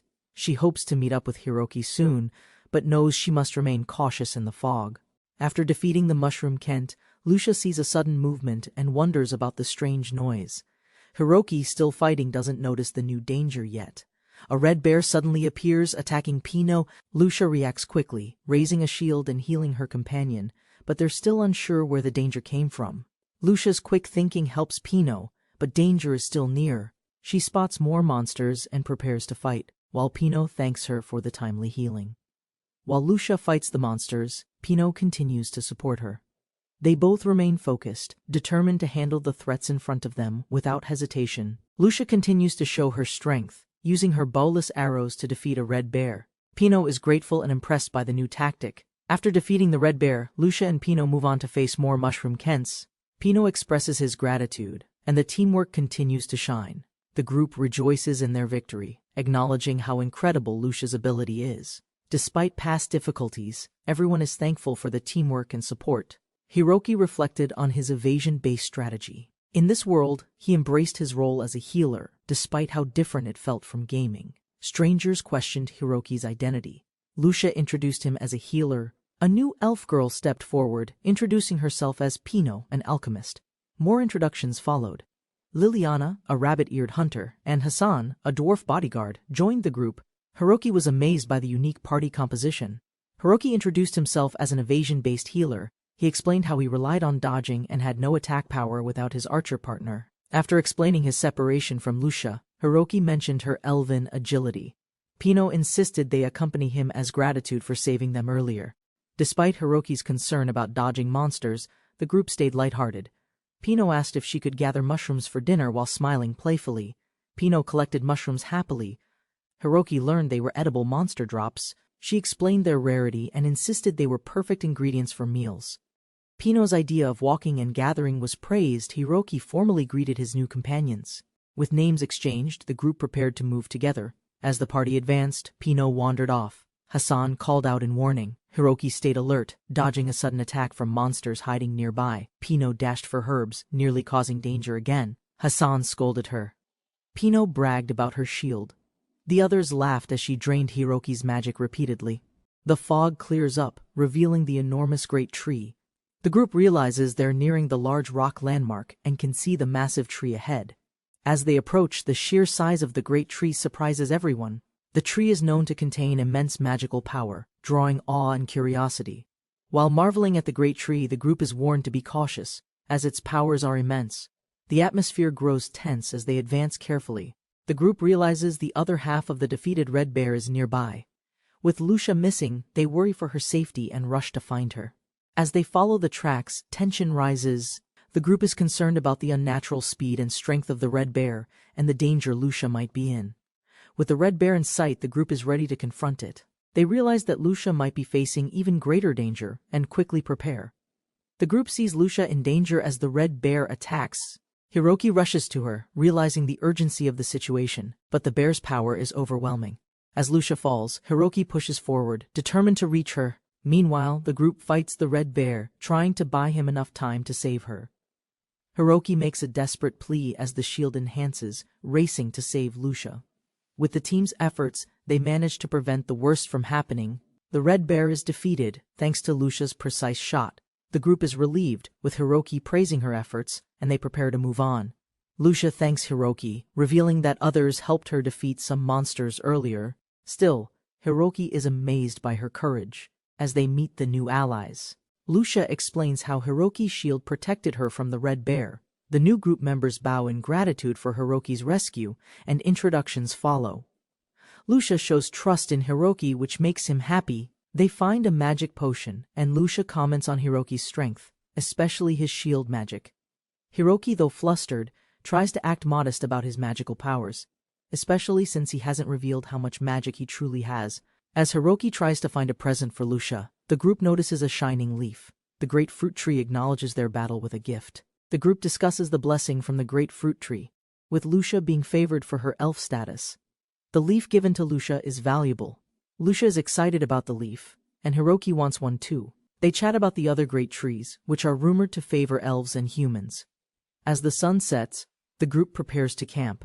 They reflect on the mysteries of the great trees and discuss their next steps while setting up camp. The group sets up a tent, enjoying the comfort of their makeshift camp. Hiroki wonders if sharing the tent with Lucia is fine. Lucia enjoys the magic stones they've gathered for cooking utensils, and Hiroki looks forward to collecting more. The mood is light as they share a meal. The group laughs over their unusual dinner, mushrooms from defeated monsters and wild boar meat. Pino comments on eating monster meat, though it's surprisingly delicious. The group enjoys their meal, with Pino preparing a potion while the monsters are defeated. The delicious meal reminds them of a familiar tradition. Everyone enjoys the meal, with Lucia savoring each bite and complimenting the food. Hiroki joins in, amazed by how tasty it is. They all love it. The group celebrates the delicious meal. They joke about how it's a winner, savoring the taste. Lucia is especially happy, knowing everyone is satisfied. The group shares a farewell as they part ways. Lucia and Hiroki exchange thanks, acknowledging the help from the others. It's a bittersweet goodbye. Lucia and Hiroki receive a gift before parting. The group wishes them well, and everyone is optimistic. They part ways, but the bond remains. Lucia and Hiroki continue their journey, nearing their destination. They reflect on their experiences and the people they met, feeling grateful for the encounters. After leaving the town, Hiroki and Lucia walked through a quiet forest. They recalled past allies with fondness. Spotting a small shop ahead, curiosity grew as they approached the wooden stall. Lucia and Hiroki approached the small shop, surprised to meet a fairy vendor. The fairy explained that only those with the great tree's leaf could access the hidden marketplace. Lucia showed the required leaf, granting them entry. The fairy cheerfully explained the rule. Hiroki, though without the leaf, was allowed entry as Lucia's companion. They browsed the shop eagerly. Hiroki pointed at a glowing necklace. The fairy explained its strong buffing ability, but revealed the overwhelming price. Both adventurers were shocked, realizing how expensive the rare equipment here truly was. Unable to afford the necklace, Hiroki left disappointed. The fairy suggested another option, a magic bag upgrade. Hiroki's curiosity grew as he listened to the explanation about its unique function.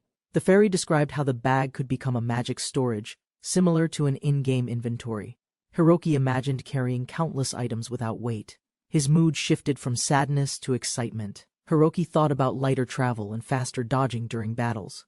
Remembering other adventurers using similar tricks, he eagerly agreed.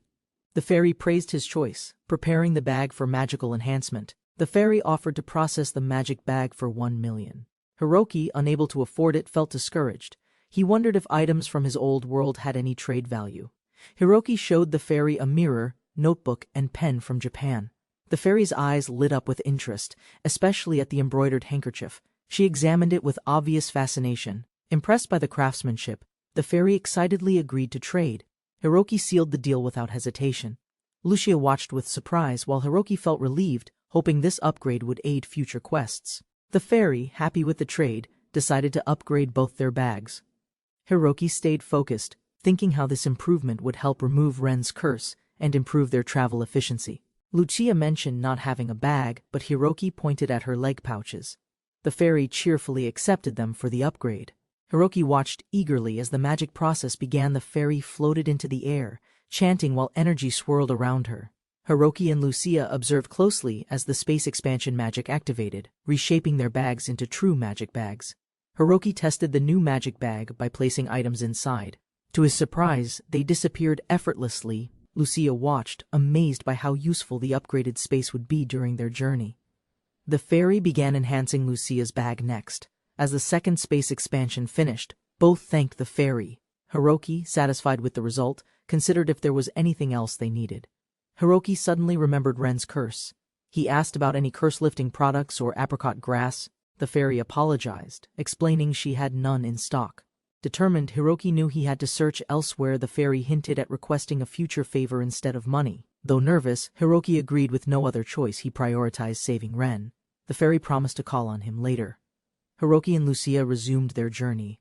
After several days of walking beyond the sea of trees, they finally reached the Apricot Continent, a vast land with towering mountains and open plains. They entered a bustling city full of magic item stalls and glowing lamps. Excited, they planned to gather information. Hiroki and Lucia explored the unfamiliar streets, eager for their next lead. As they walked through the city, Hiroki noticed people looked similar to humans. He felt the country was peaceful despite its demon lord. Together, they decided to search for an inn. At the inn, they learned the local currency was called Laiko, different from lot. Lucia suggested visiting the Adventurers Guild to exchange money and gather needed information for their quest. Inside the guild, Hiroki exchanged their lot for Liko, despite the poor rate. Feeling like he lost money, Hiroki accepted the trade. He prioritized learning more about curse-lifting materials next. Hiroki asked for information about apricot grass to craft a curse-lifting potion. The guild staff explained it was rare and unavailable in stock, but they had data on known growing regions. They learned the grass grew in places with high magic concentration like mountains and forests. However, dangerous monsters also dwelled there. Hiroki carefully studied the map to plan their search. Another adventurer interrupted, delivering a message from Ken's party, saying they headed for the mountains. Hiroki decided to explore the forests with his team. They agreed to split into 2 groups. Hiroki learned he would need a top-notch alchemist to create the curse-lifting potion. The guild couldn't help since alchemists weren't registered adventurers, making the search more difficult. Remembering Pino, Hiroki hoped she could help. Unfortunately, they didn't know her current location. Frustrated, Hiroki wished he could send her a friend request. The team encouraged him to stay positive. Determined, Hiroki focused on finding the apricot grass first. The guild marked an area on the map with the highest chance of finding it. However, stronger monsters awaited the deeper they went. After careful planning, Hiroki and Lucia studied the map together. Fully aware of the dangers, they chose the marked destination. Determined, they set off towards the high magic zone for apricot grass. Hiroki and Lucia arrived at the bustling town. Different races gathered at the drop-off area. Curious eyes scanned the scene. Hiroki observed elves, beast folks, and demon folks mingling freely. Hiroki spotted a strange animal pulling carriages. Lucia called it a pakaroo, warning about its temper. Children tried touching it but were chased away. Hiroki noted its speed and reservation system. They boarded the stagecoach heading toward the forest. The ride shook roughly on the uneven path. Hiroki reflected on modern transport comforts. The journey continued through dense, quiet woodland roads. Hiroki shifted uncomfortably on the shaking carriage. Lucia suggested using a cushion they bought earlier.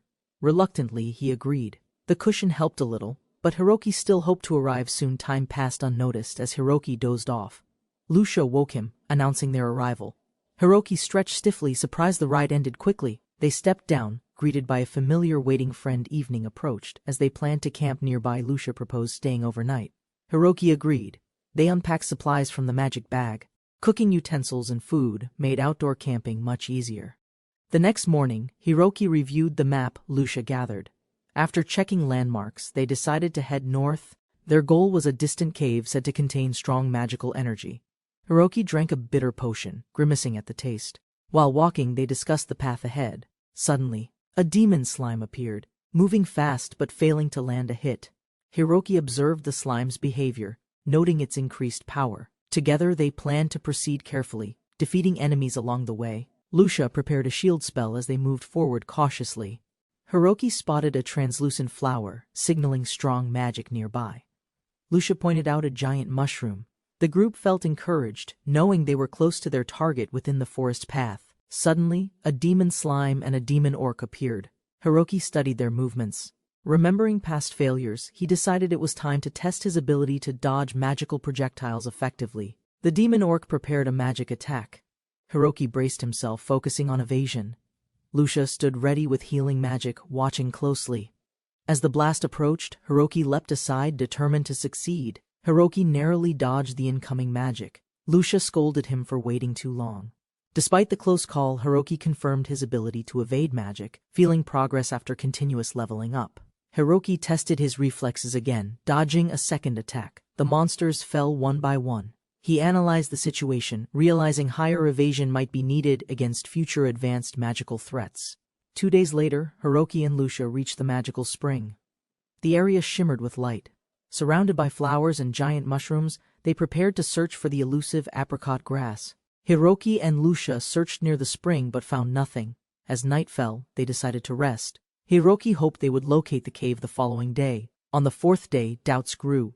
Hiroki questioned their direction. Lucia reassured him, believing the magical energy meant they were close. Still uncertain, Hiroki wondered if retracing their steps was wiser. Suddenly, Lucia pointed ahead. A rustle broke the quiet. From the trees, demon goblins emerged, surrounding them. Hiroki readied himself, recognizing that combat was now unavoidable. Hiroki assessed the goblin group, spotting a magician among them. Outnumbered and outmatched, he recalled a past failure. Determined, he prepared for battle, now supported by Lucia's presence. Choosing to escape, Hiroki and Lucia dashed into the forest. The goblins quickly pursued. Lucia prepared her magic, while Hiroki noticed how predictable and cliché the unfolding situation seemed. The goblins focused on Hiroki, drawn by the monster-attracting potion. Using this to their advantage, he kept moving, observing their slow attacks. With rising confidence, he prepared a counter-strategy. Hiroki coordinated with Lucia, weaving between enemies. He signaled her to attack as he circled the goblins. Despite being grazed, Hiroki relied on his healing magic to stay standing. While fighting, Hiroki stumbled upon a larger clearing. His heart sank as he realized the scale. Dozens of goblins emerged from a nest hidden within the forest floor. Goblins charged from both sides, trapping Hiroki between cliffs. Surrounded and outnumbered, he clenched his fists, knowing escape would take every ounce of speed, skill, and strategic thinking he had.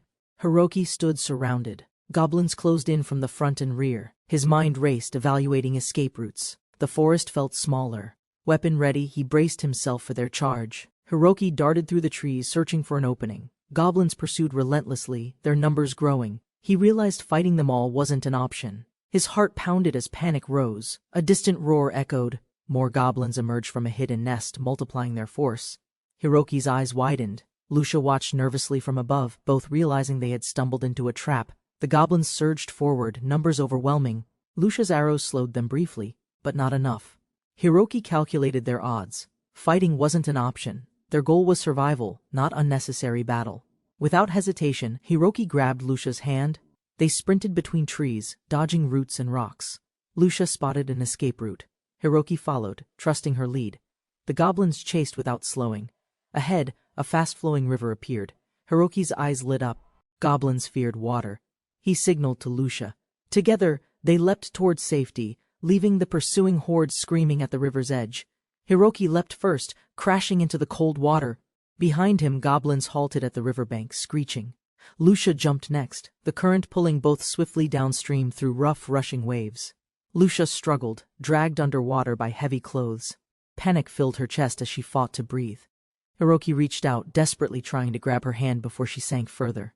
The river's current carried them violently through sharp rocks and debris. Hiroki refused to let go. Summoning strength, he pulled Lucia close, determined to find solid ground before exhaustion won. Both collapsed on the riverbank, gasping for air. Exhaustion weighed on them, but relief settled in. Lucia sat up first, checking on Hiroki. Their escape had barely succeeded. They realized the river had led them into a hidden cave. Darkness stretched ahead. Hiroki's strength slowly returned. Lucia prepared healing magic, helping him recover before they moved further. Standing, they surveyed the cave's surroundings. Moisture dripped from their clothes. They agreed to rest briefly and dry off. Yet Hiroki sensed nearby danger. Monsters lurked somewhere inside the cave. After resting, Hiroki and Lucia advanced deeper into the cave. Strange plants lined the walls. Suddenly, flapping wings filled the air. Demon bats swarmed, forcing Hiroki to dodge rapidly. A small demon golem emerged next, swinging its fists wildly. Hiroki evaded each attack with practiced movements. Lucia fired arrows precisely. They pressed forward, searching for apricot grass amidst danger. The path split ahead. Lucia flinched, hearing faint sounds from the right tunnel. Hiroki paused, scanning the area. Both stayed alert, uncertain if friend or foe awaited around the corner. Hiroki and Lucia reached a wide cavern, hearing rushing water nearby. The space opened up, revealing colorful plants and strange fungi. Both paused, soaking in the change of scenery. Lucia's eyes lit up, spotting apricot grass growing on a large rock. Excited, they approached quickly. Their mission seemed complete. Relief washed over them, believing the danger was over. Suddenly, the ground shook. The rock moved, revealing a massive demon turtle. The apricot grass grew from its shell. Hiroki froze, realizing they had unknowingly awakened a dangerous monster. Just as the demon turtle stirred, a small figure appeared, a shop fairy. It floated cheerfully, observing the scene. Hiroki and Lucia stared, confused by its sudden arrival. The fairy distracted the turtle briefly, buying them time. Hiroki activated a shield just as the monster's tail swept toward them. Lucia's heart raced, narrowly avoiding the crushing blow. Recovering, Lucia thanked Hiroki for the shield. The fairy lingered nearby, teasing them with playful remarks.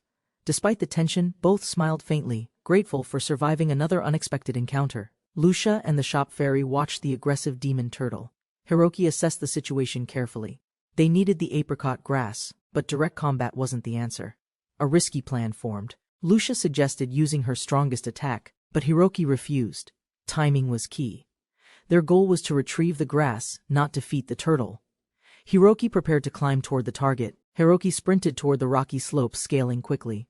The demon turtle reacted, swinging its massive limb. The fairy shouted a warning. Hiroki barely avoided the strike, heart pounding harder. The demon turtle's strikes missed as Hiroki darted upward with agility. Lucia and the fairy watched in shock. Hiroki's speed and movement defied expectations, giving him a clear path. Using his automatic evasion skill, Hiroki scaled the cliff easily. Lucia explained his unique healer class to the fairy. Both watched in awe as he continued dodging incoming attacks. Suddenly, the demon turtle unleashed a powerful tornado-like spin. The air roared with force. Hiroki held steady above, focused on reaching the apricot grass before the deadly wind caught him. Hiroki jumped, dodging falling rocks while climbing the cliff. The apricot grass was finally within reach. Despite the monster's attacks, he kept moving upward, relying on his evasion skills. Reaching the perfect position, Hiroki swiftly grabbed the apricot grass. The demon turtle's violent movements didn't stop him. Everyone watched as he balanced between danger and success, narrowly avoiding each strike. With the apricot grass secured, Hiroki raised it triumphantly. Relief washed over the group. This marked a step toward lifting Ren's curse. Lucia smiled, impressed by Hiroki's evasive determination. Hiroki retrieved the apricot grass, carefully climbing the cliff. The party cheered as he secured the precious herb. Moments later, he lost footing, slipping downward. Instinctively, he braced for impact. Hiroki landed safely, already accustomed to sudden falls. The demon turtle began calming, its aggression fading. The group noticed the change, realizing the herb's influence. Hiroki inspected the plant thoughtfully. Determined, Hiroki decided to find an alchemist for the herb's proper use. After thanking his fairy guide, he suggested returning to the forest entrance, already planning their next destination. The group noticed their fairy guide had vanished. Left without help, they decided to find the exit themselves. Hiroki's evasion skills reassured them as they carefully proceeded through the dense forest. The fairy secretly observed Hiroki, impressed by his survival instincts. Meanwhile, word of Hiroki's deeds spread. Crowds gathered, curious about the evasive healer who crossed continents with the hero's party. Emerging from the cave, Hiroki guided his friends south towards the forest entrance. Trusting his sense of direction, they pressed on. Unbeknownst to them, dill foxes gathered on Baikako Mountain. On Baikako Mountain, a warrior provoked the dill foxes, drawing their attacks. Using his shield, he withstood their strikes, creating an opening. His companion prepared powerful earth magic from behind. The dill foxes fell under their combined assault. After days of searching, they found no apricot grass. Disappointed, they decided to return to the city, planning their next destination carefully. Before leaving, the warrior recalled sending Hiroki a message about their search. They wondered if he received it. Agreeing to check the forest next, they set off with determination. Hours later, Hiroki rested at an inn in Faluna village. Relieved to have arrived safely, he reflected on their journey. Meanwhile, he overheard faint voices through the thin wooden walls.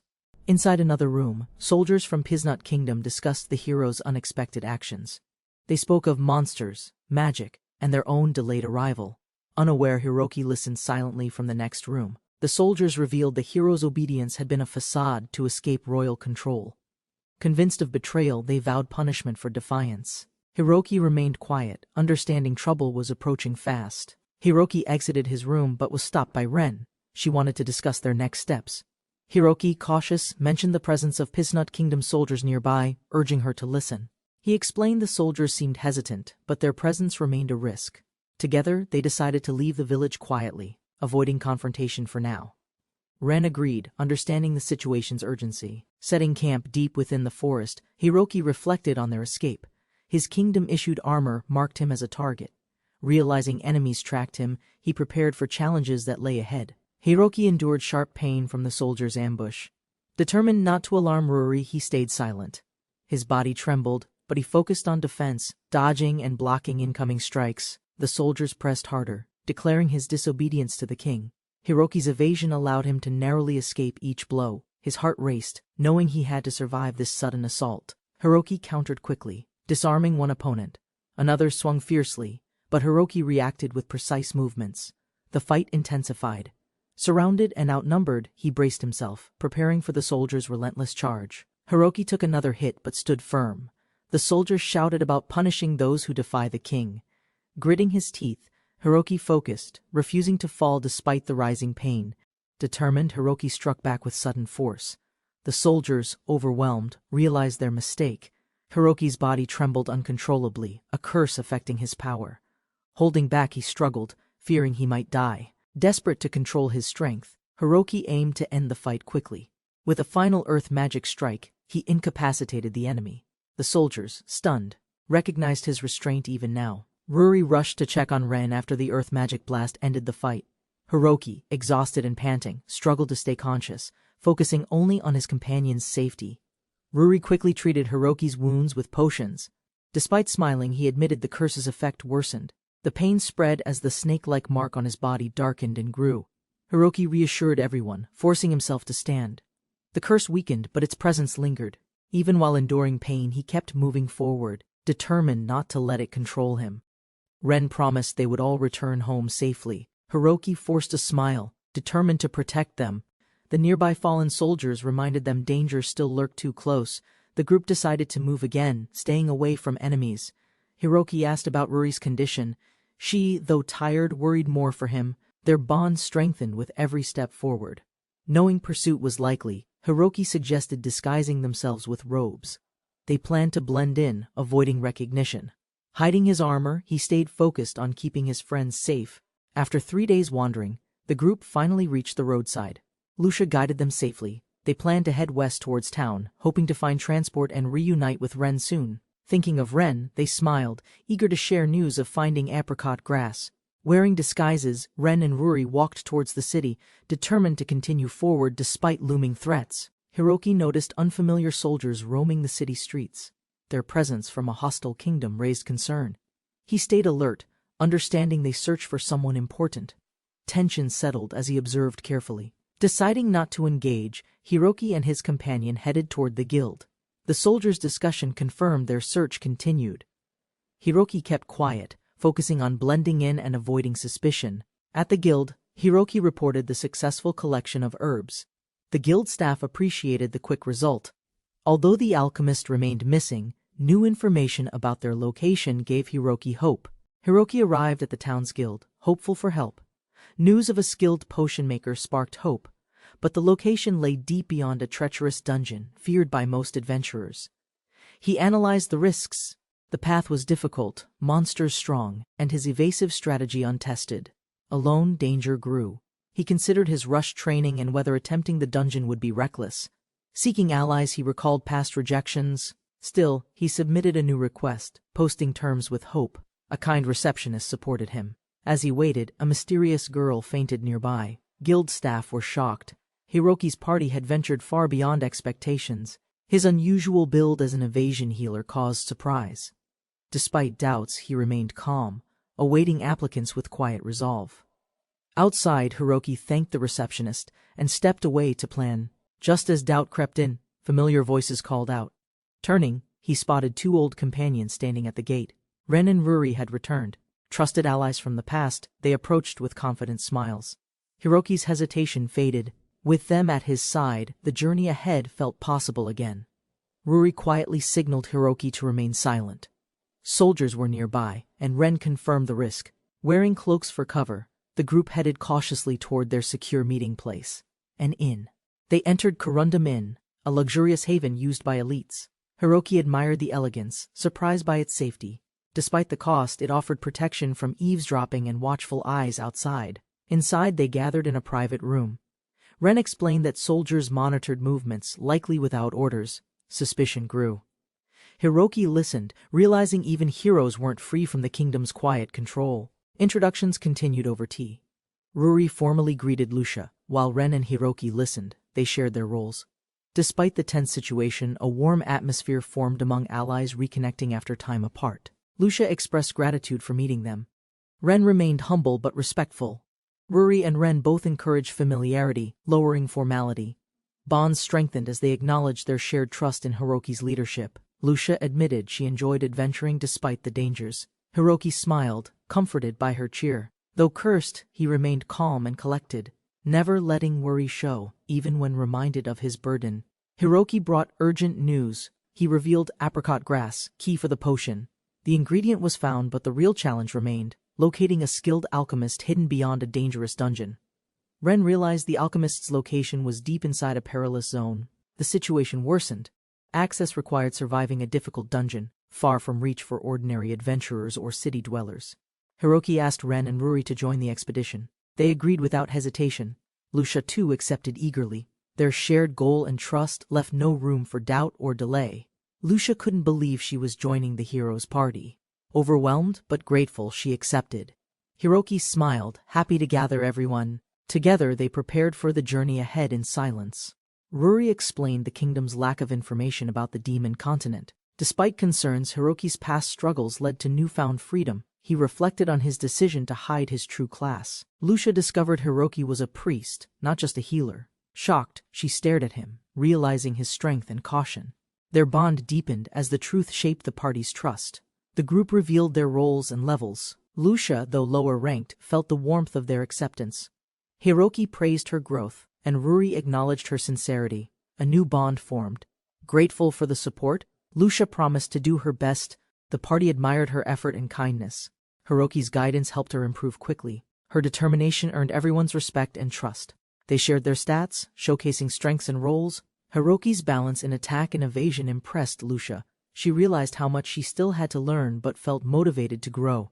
Despite being level 19, Hiroki was praised for his strength. The group decided to share rooms at the inn. Lucia hesitated but agreed, grateful to be included without hesitation. They inspected the spacious rooms, finding them comfortable and elegant. Each room had 2 beds, making things convenient.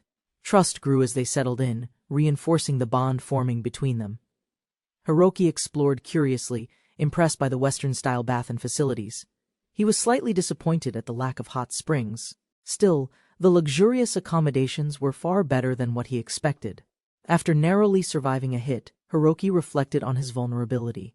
The group discussed limitations in battle, prompting a surprising invitation. An unexpected moment of calm awaited them beyond the battlefield. Ren marveled at the luxurious bath, a rare comfort in their rough journey. Her joy warmed the room. The noblewoman's calm demeanor masked curiosity. Bonds began forming through shared silence. With trust building, she invited Ren to join her. Ren, flustered but open, accepted. Laughter echoed beyond the door. Hiroki watched, amused, choosing to wait, savoring the peace they'd earned together. Despite the sharp pain spreading from his chest, Hiroki forced a smile. The curse worsened daily. Unseen by others, Ren watched silently, beginning to sense the weight he carried alone. The girls entered the bathhouse, marveling at the spacious tub. For the first time, warmth and comfort replaced exhaustion. One stepped in cautiously, unfamiliar with luxury. The other watched, smiling softly. While soaking, Lucia reflected on Hiroki's hardship. Once abandoned, now surrounded by allies. Curious about his past, they exchanged thoughts, growing closer. Trust began forming between the companions in warm silence. Puer opened up next, revealing how little she truly knew Hiroki. Lucia smiled, accepting her. Their bond deepened, not through battles, but shared care for someone they both quietly respected. Elsewhere, Hiroki noticed Ren's discomfort. Though in pain, Ren refused healing, knowing magic couldn't touch curses. Hiroki respected that choice, understanding that strength wasn't always in the body, but in endurance. Ren stood in silence as Hiroki demanded honesty. The curse mark had spread. Despite his smile, Ren's guard cracked. Hiroki saw more than scars. He saw a secret desperately hidden. Ren panicked. Recoiling from Hiroki's reach, the truth overwhelmed him, but Hiroki refused retreat. He needed to understand the curse. Pressing forward, he challenged Ren's pride and forced confrontation. Dodging Hiroki's hand, Ren laughed nervously, bargaining for control. He feared exposure but realized Hiroki wouldn't relent. Backed into a corner, Ren gave in, deciding to reveal the mark himself. Ren removed his shirt, revealing the dark curse spread across his torso. Hiroki's eyes widened. Despite the pain, Ren stood firm, hiding his struggle as the black marks pulsed slowly. The curse violently surged, drawing cries of agony from Ren. Hiroki rushed forward, unable to stay still.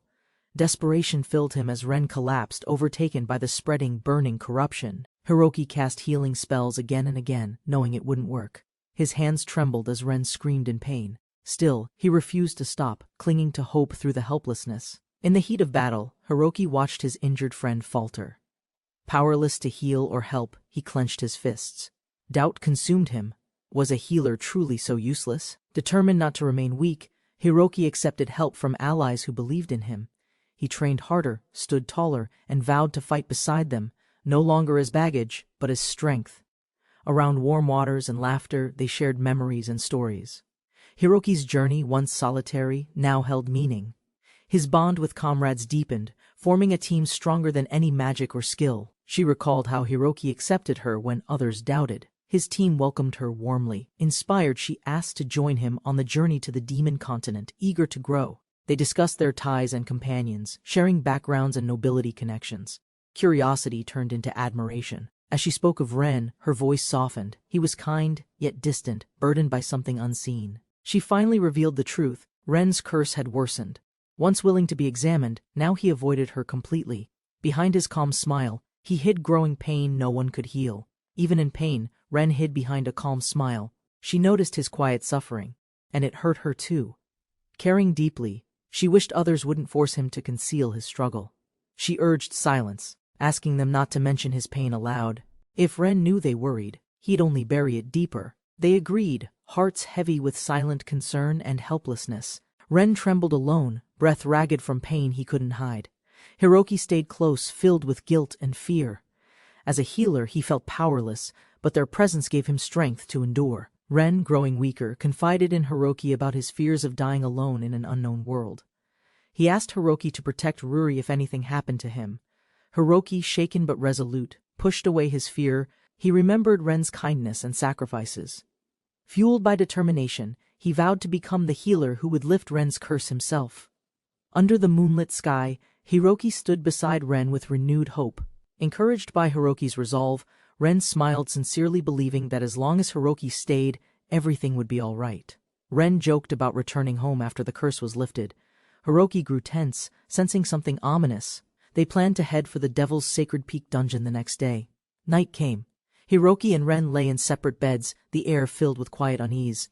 Despite the calm surroundings, something kept Ren awake. He stared at the ceiling, restless. Hours passed.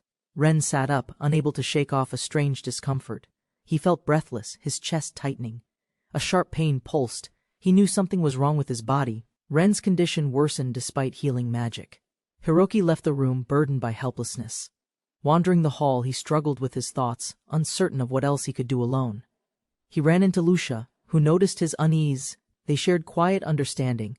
Unable to stay idle, they decided to prepare for the dungeon while others rested, determined to gain strength. Together, they left at dawn.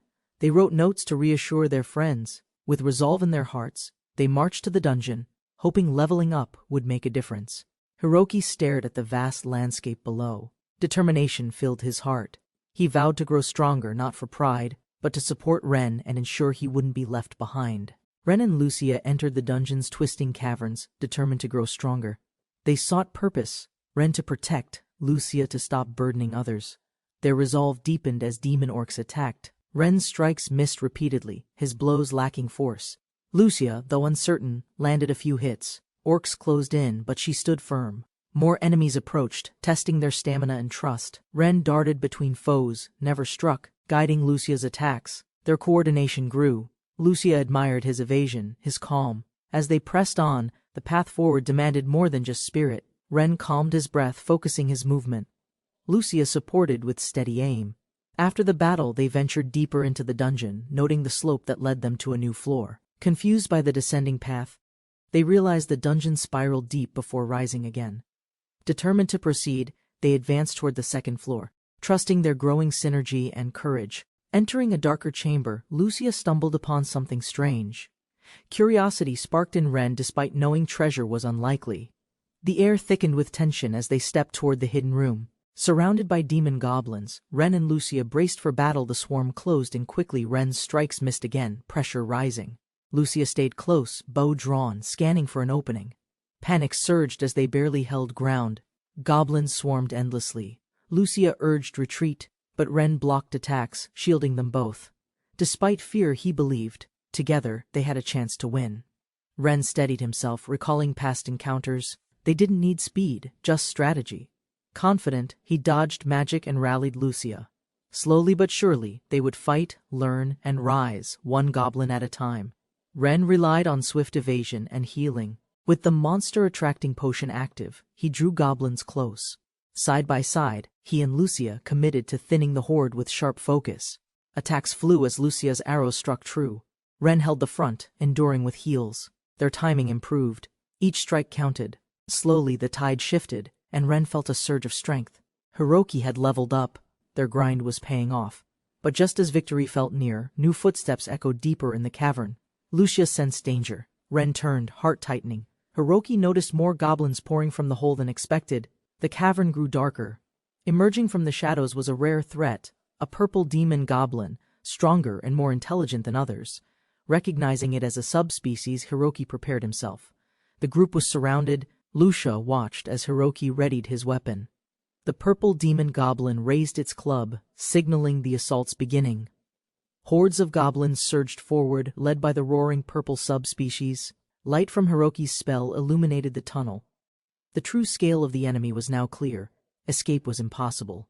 Hiroki leapt forward, shielding his allies from sudden magic. He healed himself mid-battle, confused by the enemy's rising accuracy. The monsters had buffed themselves, turning the fight more dangerous. Dodging attacks with agility, Hiroki cast repeated heals. His party grew concerned. Despite risky maneuvers, he persisted. He lacked MP, yet continued casting. Something about his power defied explanation. He felt real pain during healing. His body ached, confusing him further. There was no MP bar in his status. Realizing he was evading more than healing, doubt began forming. As Hiroki reached his limit, a powerful blast of fire wiped out the goblins. Shocked but alive, he turned to see a new ally arrive, saving him at the last moment. Ruri emerged, having tracked their location using her skills. Together with the mage, they turned the tide. The goblins fled. Hiroki's team regrouped, finally reunited after being separated in the dungeon. Though scolded for rushing ahead, Hiroki apologized. the danger passed. With the mission complete, the team thanked their rescuers. Calm returned to the cave, and they exited with cautious relief. The team gathered in the cave, preparing for the journey ahead. Responsibility shifted to Hiroki as leader. Trust was placed on him, setting the stage for the mission's next phase. They completed the bracelet link, uniting the party. Hiroki accepted his role with quiet determination. Supplies were organized, equipment shared, and confidence grew as they prepared to face the dungeon's trials. Using magic tools, they stored extra gear and shared resources. Despite nerves, teamwork grew stronger. With essentials secured and roles clear, the group stepped forward, ready for what lay ahead. They marveled at the magic bag's capacity, which used enhanced space magic. The group appreciated the practicality. Hiroki learned more about the limits, and curiosity grew around the item's origins. A handkerchief became the bag's base, purchased from a traveling fairy shop. The party admired its craftsmanship and learned about the fairy's cooperation with an alchemist to create rare magic items. Excitement filled the group as they talked about the fairy. Meanwhile, Hiroki received the dungeon map. With preparations complete, the team turned their attention to the path awaiting them inside. With the dungeon map in hand, the group gained confidence. Knowing a boss awaited, they prepared mentally. Hiroki took the lead. The party followed, ready to face what lay ahead.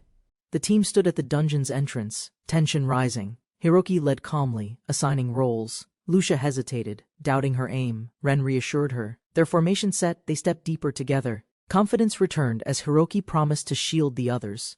Lucia observed him quietly, intrigued by his calm strength. With trust built, they advanced, unaware the next threat waited close. A sudden roar echoed. Monsters charged. Hiroki drank bait potion, drawing them in. Lucia fired arrows precisely. With agile grace, Hiroki dodged attacks. Ren laughed, impressed. The battle had begun. Monsters lunged with speed, but Hiroki reacted flawlessly. Blocking strikes with his shield, he moved in sync with Lucia's rapid fire. Arrows flew, sharp and fast, thinning the advancing group. Lucia focused, releasing a perfect shot.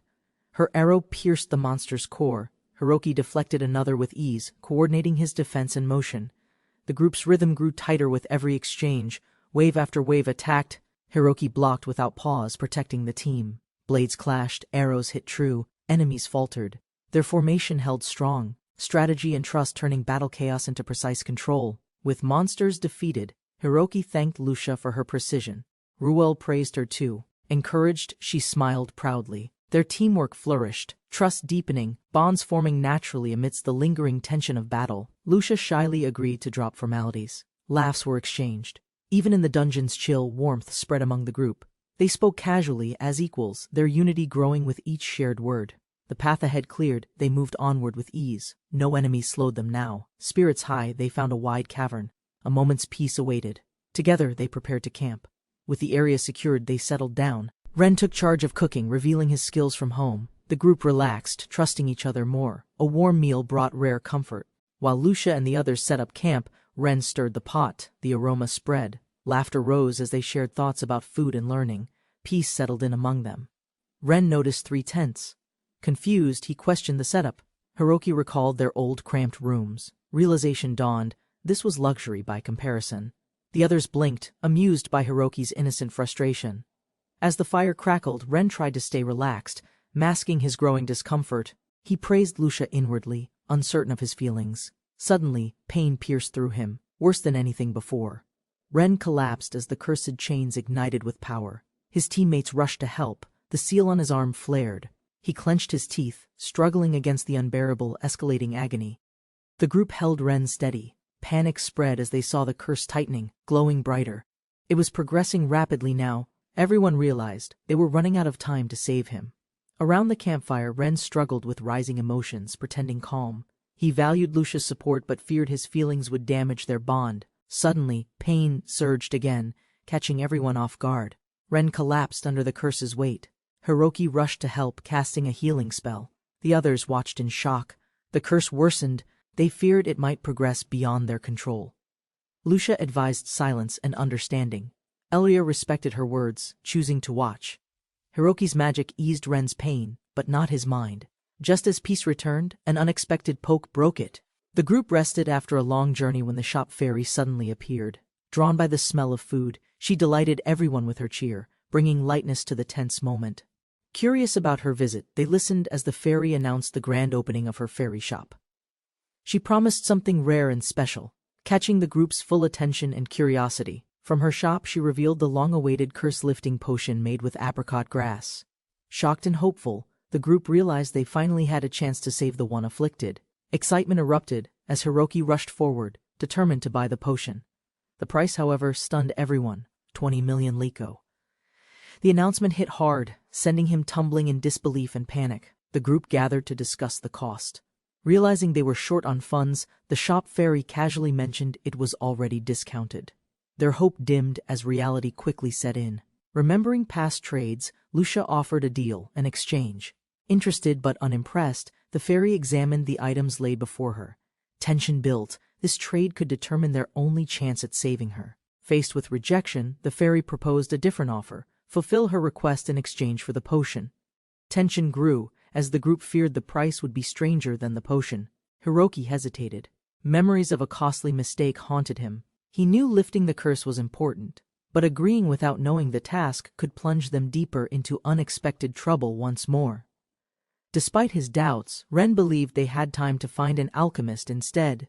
Yet urgency flared. Lucia's plea reminded them of the stakes. Every moment wasted could seal their fate. Hiroki and his party, short on funds, decide to visit the alchemist. Despite tension among them, he insists they continue. Reluctantly, the group agrees and heads toward the workshop. They meet the masked alchemist, who recognizes Hiroki's curse. Surprised at his endurance, she questions his intent. Hiroki remains calm, hoping to negotiate for a potion despite lacking resources. A tempting scent distracts the group. The alchemist shares stew, lifting their spirits. Though they can't buy today, Hiroki promises to return. Hope flickers, they'll lift the curse no matter what. Hiroki offered a warm meal to the alchemist, earning her gratitude. While sharing food, he quietly reflected on his mission. Once his curse is lifted, the demon lord must fall.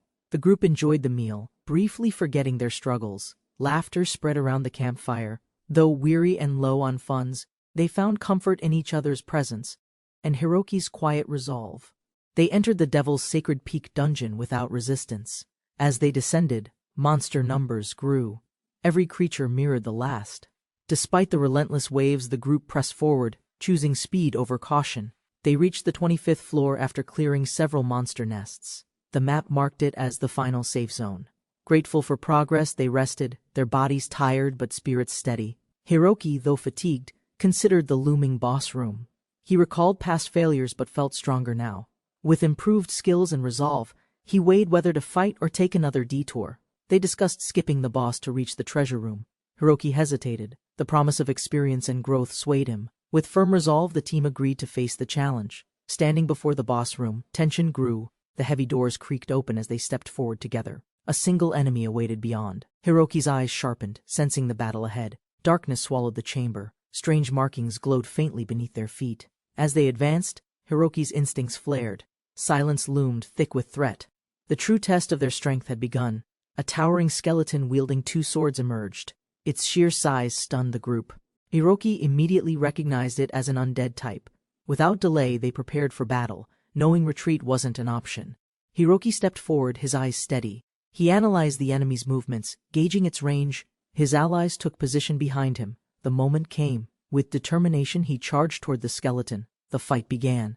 Hiroki led the assault, dodging the enemy's first strike. His companion blocked the counterattack with a shield. Working in sync, they forced the towering foe to stagger. Ren landed a clean strike, but the massive skeleton swiftly regenerated.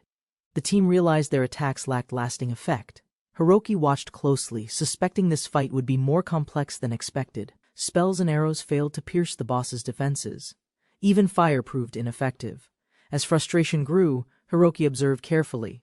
He stepped back, preparing to test a theory from his past experience. Determined, Hiroki drew the boss's attention. He recalled similar mechanics from games he once played. With bold steps forward, he challenged the skeleton directly, seeking its hidden weakness through live combat. Hiroki unleashed a burst of healing magic. The undead boss shrieked as its body dissolved. His teammates watched in shock, realizing the unexpected healing magic was its weakness. The tide turned. With the battle won, Hiroki proudly confirmed his success. His allies, stunned by the spell used, questioned his method. Hiroki revealed it had been a deliberate test based on game logic. He explained his reasoning. An undead creature immune to harm might be vulnerable to healing. His gamble worked. The team laughed in disbelief, impressed that gaming knowledge had saved their lives. Victorious, the team celebrated defeating the boss. Hiroki received praise for his clever tactic. With spirits high, they proceeded to the treasure room, eager to see what reward awaited inside. The treasure chest was larger and more ornate than before. Hiroki, amazed, watched as the others remained unfazed. Clearly, they were used to high-level dungeons and their generous rewards. Inside the chest lay gold and a blue skill book, rarer than expected. His companions congratulated him warmly, offering the book. Grateful, Hiroki accepted, realizing how much he'd grown with them. He held the book tightly and activated the spell. Light swirled around him as the mysterious ability, Skill Rest, was acquired. Confused, his teammates gathered, curiosity clear in their eyes. Examining the new ability, they discovered it temporarily disabled active skills. He tested its limits, learning it didn't affect passive traits. Interest grew. The group began planning ways to use it. With magic cast as a test, he unleashed Skill Rest on a summoned water spell. The swirling vortex vanished. Amazed by the result, the group realized its true strategic potential. After testing the skill, they left the chamber. A massive stairway stretched endlessly upward. Hiroki stared in disbelief, realizing escape would take more than just magic. It needed serious endurance. Climbing drained their strength. The narrow path reminded them of real-world places. Tired and frustrated, they joked to lighten the mood, but each step made the dungeon feel like a cruel joke. Small talk passed the time. Surprised by Ruri's age, Hiroki learned more about his companions. Despite their fatigue, the bond between them quietly strengthened with each step up the dungeon's endless stair. While walking, they chatted about their past lives. Hiroki shared stories from working at a cafe. The mood lightened, laughter echoed through the stairs as bonds deepened despite the exhausting climb. The conversation drifted to age and appearances. Hiroki awkwardly pulled Lucia in, causing playful embarrassment. Though tired, their light banter gave them energy as they pushed through the seemingly endless path. 2 days later, light finally broke through. The party emerged from the mountain tunnel. Cold air greeted them. At high altitude, they admired the view. Clouds close, a great tree in sight. Just as they adjusted to the cold outside, Ren suddenly collapsed against the cliff. Panic surged through the group. Hiroki rushed forward, heart racing. Something was wrong. Ren had reached his limit. Ren collapsed suddenly, clutching his chest. Lucia knelt beside him, panicked. Hiroki noticed the spreading marks. The curse was worsening. Unlike before, this time felt more urgent and dangerously unstable. Lucia regretted not buying the fairy's potion. Desperate, Hiroki spotted a distant hut and called out. Smoke rose above the trees. It could be the alchemist's place, their last hope. Supporting Ren, they moved fast. Lucia scanned the forest, no threats nearby. With urgency and trust, they pressed on toward the alchemist's house, hoping salvation lay just beyond the trees. They reached the alchemist's house. Ren's breath grew weaker. Lucia held him close, refusing to let him fade. Hiroki rushed ahead, hoping someone, anyone, was inside and willing to help. He knocked firmly. A voice responded. Someone was home. Lucia's heart jumped. The door creaked. Recognition struck instantly. The one who answered wasn't a stranger. It was someone they knew well. Pino stood at the balcony, shocked. Her eyes widened at the sight of Lucia and Hiroki. They had returned, but not for reunion. This time, they came carrying desperation and hope. Lucia explained Ren's condition. Pino recognized them and invited them in. This was her master's house, an expert alchemist. Relief flickered, but time was running short for Ren's survival. They carried Ren inside. His body trembled as the curse spread. Pino called for help. The urgency grew. The team laid him down, praying the alchemist could still be found. Ren's breathing was shallow. The others watched, anxious. Pino admitted her master was gone. Hiroki pleaded. He needed a potion made from apricot herbs. Their final hope now rested on her. Pino revealed her master wouldn't return for months. The team panicked. They couldn't wait that long. But when asked about the potion, Pino surprised them. She knew how to make it. Though inexperienced, Pino admitted she could attempt it. The recipe was rare and difficult, but within her skill. Encouraged, the group placed their final hope in her hands. Hiroki and Lucia begged her to try. They had the materials. Ren's life hung in the balance. Pino, nervous but resolute, promised to do her best to save him. Pino inspected the herbs. One ingredient was missing. Everyone tensed. To complete the potion, they needed the droplet of the great tree, a rare element found only on sacred mountains. The team listened closely. Pino explained the droplet could be found nearby, high on the mountain. Hiroki was chosen to retrieve it.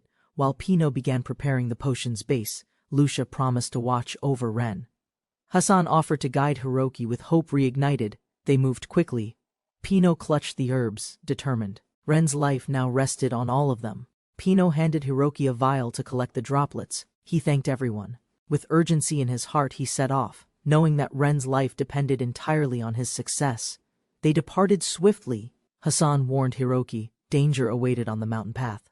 Though no monsters blocked their arrival, the summit was treacherous. Even with repellents, creatures and other threats could appear. The trail ahead twisted through steep cliffs and thick vegetation. Suddenly something rustled. Hassan froze, his eyes wide with alarm.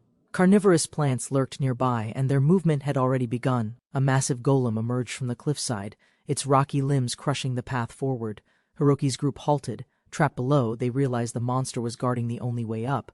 The group assessed the threat. With no way around, they prepared for battle. Lucia and her partner stepped forward, taking formation, trusting Hiroki to support from behind with evasion and healing. With synchronized movement, Lucia knocked her arrow while her partner focused her magic. Their coordination was flawless. As the others held position, they launched their attack to break the golem's stance. Lucia focused her energy. With her partner's magic infused, the arrow glowed violently. Timing their breath, they unleashed their coordinated attack, launching the charged projectile toward the towering enemy's chest. The wind-charged arrow tore through the air like a storm. With a direct hit, the golem crumbled under the force, its body collapsing into fragments. The path was finally clear.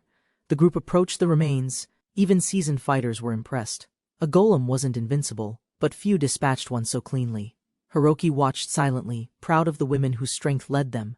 With the path cleared, they resumed their climb. Though exhausted, they pushed on. At the summit, their efforts paid off. The ancient great tree stood tall, radiating quiet power and promise. Before them, water flowed gently at the tree's base. The guide clarified. The real target, the sacred droplets, lay beyond this fountain. One challenge had ended, the next now awaited. The group arrived at the base of the great tree, captivated by its serene beauty. Believing the sacred droplet lay in the spring, they were corrected. The droplet resided within the water. The guide explained the droplet lies in a cave beneath the spring. To reach it, one must dive deep, navigating air pockets to survive underwater. It's a risky path. Due to the cave's narrowness, only one person could enter. Hiroki quickly volunteered. While others hesitated, he stayed calm. He knew his skills gave him the highest survival chance inside. Lucia offered to go, but Hiroki declined. He reminded her of lurking monsters, assuring her he could dodge them. The others agreed. He prepared, cautious but determined to proceed alone. The group decided to trust Hiroki. While Lucia showed concern, he reassured them. He accepted the task without hesitation, knowing the journey ahead could test more than just his strength. Lucia held Hiroki's gear as he removed his heavier clothes. He prepared for the dive. The others stayed behind, building a fire and watching as he entered the water alone. Hiroki swam into the spring's depths. The cold hit him instantly, but he pushed forward. Despite the freezing temperature, he focused on enduring, knowing the droplet was somewhere ahead. Hiroki adjusted his direction after a teammate guided him. He scanned the underwater routes, searching. The current pulled, but he stayed focused, diving deeper toward where the cave was hidden. He finally spotted the entrance, obscured by tangled roots. Swimming closer, he confirmed it. This was the cave. The path ahead was narrow, but he was ready to continue. Inside the cave, Hiroki noticed an air pocket. He surfaced, gasping for breath. The path would be tough, but the chance to rest meant he could push on farther now. Navigating the tight cave, Hiroki realized how difficult it would have been with someone else. Alone, he moved carefully. Sensing no monsters nearby, he pressed on, focused on reaching the droplet. Emerging into a hidden chamber, Hiroki gasped. Before him hung the sacred droplet of the great tree, glowing above a pool. He knew instantly this was what they had sought. Overwhelmed, Hiroki approached. He carefully filled the bottle, thinking of the curse it would lift. Just as relief washed over him, a sudden noise from behind shattered the silence. A sudden strike hit Hiroki. He instinctively cast healing and shield spells. Alert, he questioned the attacker. At first he feared a monster, but the figure revealed itself, someone familiar. To Hiroki's shock, it was the shop fairy. Calm and composed, the fairy claimed it had been waiting. It knew Hiroki would seek the droplet to lift the curse. The fairy revealed its true role, an observer of Hiroki's journey. It had followed them, intrigued by his leadership. Amused and curious, it now stood between Hiroki and his goal. Hiroki cast shield repeatedly, barely fending off the shop fairy's relentless strikes. Each attack came faster. His dodges failed. He realized the fairy's precision made evasion impossible in the narrow space.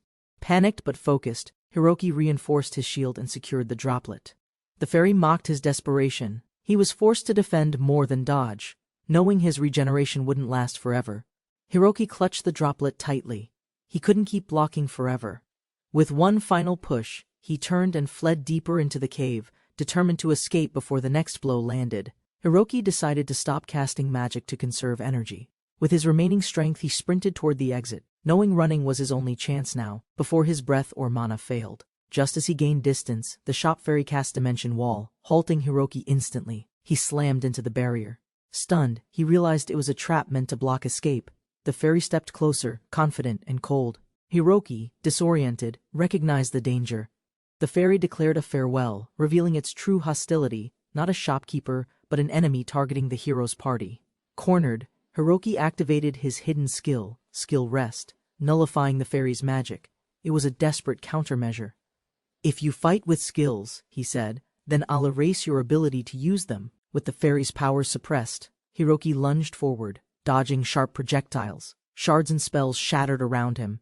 His agility returned as his evasion skill finally worked freely without magical interference. The fairy swung wildly, but Hiroki's dodges were flawless. Attack after attack missed him. Shocked, the fairy shouted in disbelief. Hiroki had turned the tide. He was no longer the prey.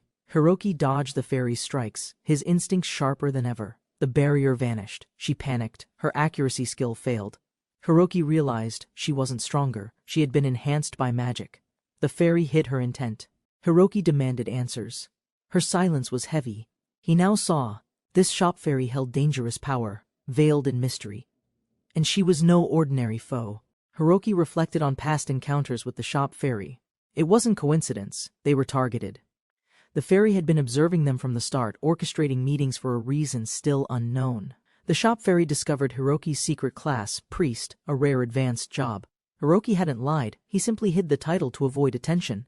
His decision had been practical, not deceptive. The shop fairy revealed deeper knowledge. He knew King Joseph sent Hiroki and the hero to the demon continent. Their mission, publicly unspoken, was not peace, but killing the demon lord. The shop fairy confirmed his loyalty to the demon lord. He overheard Hiroki and the hero discussing their true objective. The fairy saw them as enemies threatening his side's survival. Hiroki panicked as the shop fairy accused him of wanting to kill the demon lord. He begged for a chance to explain, insisting their arrival wasn't for battle, but peace. Trying to fix the misunderstanding, Hiroki shouted that they were actually allies. He revealed their hatred for King Joseph and their true intention, not destruction, but potential cooperation with the demon lord. Hiroki explained Ren's situation, banished, forced into the hero's party, and bound by a contract. Their goal wasn't war, it was to cure a curse. The shop fairy was visibly shaken. Hiroki revealed how he was imprisoned and nearly assassinated by his own kingdom. His unusual evasion-focused build made others treat him as useless, despite still being a capable priest. The shop fairy questioned Hiroki's story, asking for proof. Hiroki couldn't provide any, but the lack of guards and his vulnerable state suggested he wasn't lying about his situation. Despite initial doubts, the shop fairy admitted he had been observing them for a long time. Seeing no deception, he accepted Hiroki's words. Hiroki pleaded once more, "Please, believe me." The shop fairy apologized and chose to trust Hiroki, a bond formed from mutual understanding. Hiroki expressed gratitude, knowing the misunderstanding was resolved and that he now had an unexpected ally. The shop fairy offered guidance, warning Hiroki to heal first. After casting recovery magic, she led the way. Hiroki dove into the water, prepared to reunite with his waiting companions. Hiroki emerged safely, rejoining his party. They were relieved and surprised to see the shop fairy with him. Her presence hinted at a new alliance and shifting trust among sides. Hiroki and the shop fairy swam urgently to regroup. Ren's condition was critical. Creating the cure would take time, so Hiroki decided to rush ahead into the great tree alone. Reunited, the group quickly coordinated. Hiroki, faster alone with evasion and shield magic, would press forward. The others would follow later. Trust and roles were clear. Everyone supported the urgent mission. Hiroki sprinted off, shielded and determined. A wind spell dried him instantly. Lucia handed him a robe. Refreshed and focused, Hiroki prepared for what lay deeper inside the great tree. With shield magic and evasion, Hiroki launched forward at full speed. His allies watched in awe as he effortlessly scaled steep terrain, leaving even dangerous plants behind without slowing down. Hiroki's agility let him bypass every obstacle. Carnivorous plants and traps failed to hit him. Driven by urgency, he shouted for Ren, determined to reach her before time ran out. He burst through the door of the tower where Ren waited. Out of breath but safe, Hiroki greeted her with a smile, relieved to finally arrive. The rescue had begun. Hiroki arrived quickly and found Ren unconscious, the curse spreading across his face. The group stayed calm. Hiroki entrusted Ren's care to the others and immediately checked on potion progress. Pino worked in the underground alchemy lab, preparing ingredients. She greeted Hiroki warmly as he arrived with the final item, the great tree's droplets, essential for completing the curse-lifting potion. With all materials gathered, Pino confirmed the potion could now be made. She already had part of it prepared, and moved on to the next critical step without hesitation. Pino used a mandrake, warning Hiroki of its scream. He followed her instructions while the potent plant was safely handled. The team worked carefully, each step vital to the cure. Hiroki recognized the mandrake and its value, surprising Pino with his knowledge. As materials were prepared, Hiroki offered to pay later and agreed to run an errand after Ren recovered. They continued the potion making. Hiroki noticed Pino only used the leaf of the apricot grass. Every ingredient had purpose, and Pino showed confidence in her careful, efficient alchemy methods. Pino explained how only the leaves of apricot grass were effective for potions. The fruit held no potency and was used only for flavor. Hiroki listened, absorbing the alchemy knowledge. Pino demonstrated how using sweet ingredients would distort the potion's effect. She emphasized the need for precision. Hiroki learned even flavor could affect potency, critical knowledge for someone vulnerable to curses. She warned that if sweet-tasting food causes a reaction, it may mean poison. Apricot grass can mask it. As Hiroki processed this, Pino moved to add the final ingredient. Pino carefully poured the ingredients, explaining the need for precise temperature control. Hiroki tried to ask something, but she requested silence. Alchemy at this stage required her full, uninterrupted focus. With the heat rising, Pino monitored every detail while Hiroki watched in awe. Though not a skilled alchemist, he began to grasp how complex and demanding potion-making truly was. As the process continued, Hiroki reflected on Pino's courage. Despite her inexperience, she gave it her all. Encouraged, Hiroki silently cheered her on, trusting she could complete the cure. The group returned to the tower, anxious to check on Ren's condition. Inside, the women rushed in, calling her name with worry. Ren stirred weakly, her body still recovering slowly. Ren remains unconscious, locked in a deep coma. While the others worry, Hiroki and Pino begin preparing the cure. Tension rises as everyone waits, hoping their efforts won't be in vain. Pino works tirelessly, brewing the medicine with intense focus. Outside, concern grows, everyone's counting on her. As the potion nears completion, fatigue overwhelms her. Her body trembles, but she refuses to stop. Suddenly, Pino collapses from exhaustion. Hiroki rushes to support her, calling her name. She's weak but conscious. Despite everything, she stayed determined. Hiroki reassures her, they're almost there, and Ren still has hope. Pino insists she's fine despite nearly collapsing. Hiroki thanks her for the effort and agrees to assist. The group prepares Ren for the potion, hoping it can awaken him in time. With care, they begin the treatment. Lucia watches over Ren, placing her trust in the medicine. As tension fills the air, the others remain silent, anxious for signs of recovery. Suddenly, Ren's body shakes violently. The potion takes effect, but not gently. Everyone is forced back by the reaction. Uncertainty turns to fear. Something inside him is resisting the cure's power. Ren's body reacts violently.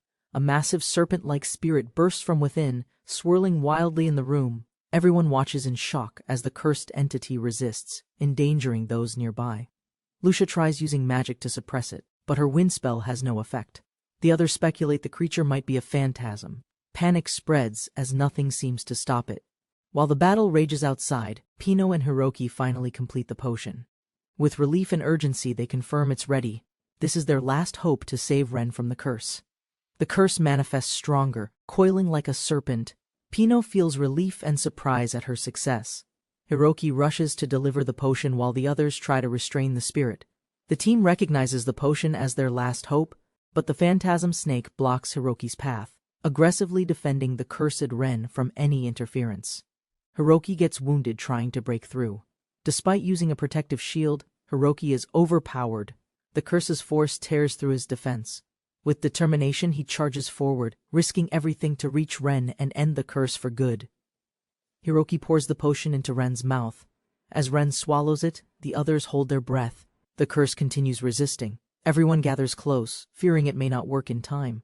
Suddenly, the curse flares violently. The monstrous spirit emerges, screaming in pain. Flames of magic engulf the air.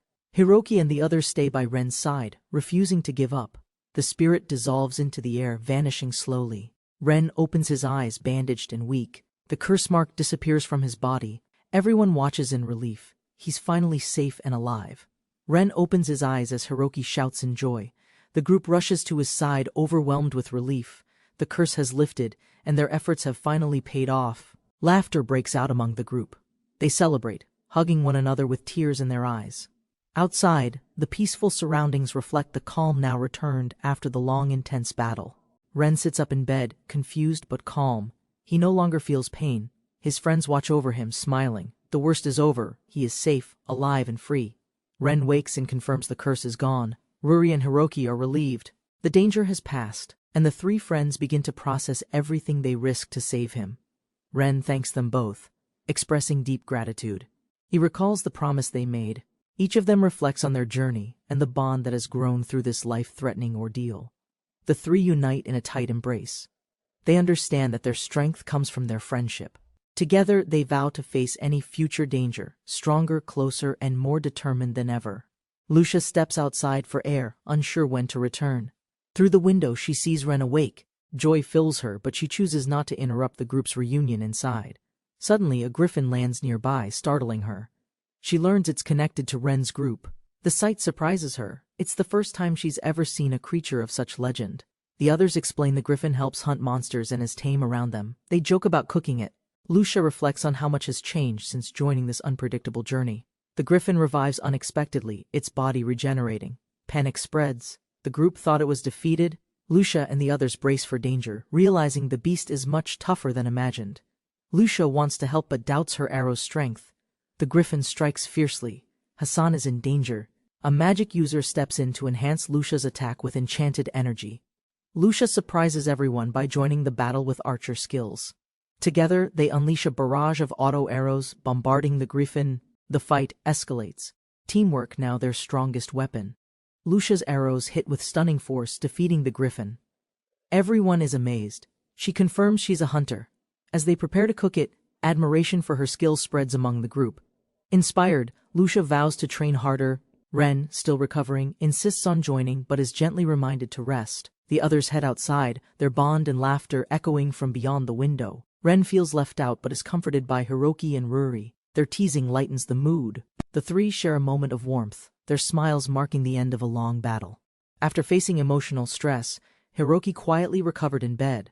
Still shaken, he attempted healing magic to fix his swollen eyes. Encouraged by the success, he prepared to rejoin his friends. Stepping outside, Hiroki reunited with his companions. The townspeople celebrated the lifted curse. He saw familiar faces smiling again, realizing his efforts made a difference. Relief and warmth filled the atmosphere. The group gathered for a feast to celebrate. The highlight was grilled griffin meat, rare and savory. Hiroki joined the lively crowd, finally at peace, enjoying the reward of their struggle. As the griffin meat cooked, the group gathered cheerfully. Ren, now cured, thanked his friends. Lucia and Pino offered their support. Gratitude and relief began to replace the recent tension. Ren bowed deeply to Pino, expressing thanks for saving his life. Others reminded him to thank Hiroki, who had gathered vital supplies. Their cooperation was key in breaking the curse. With smiles and raised mugs, the celebration began.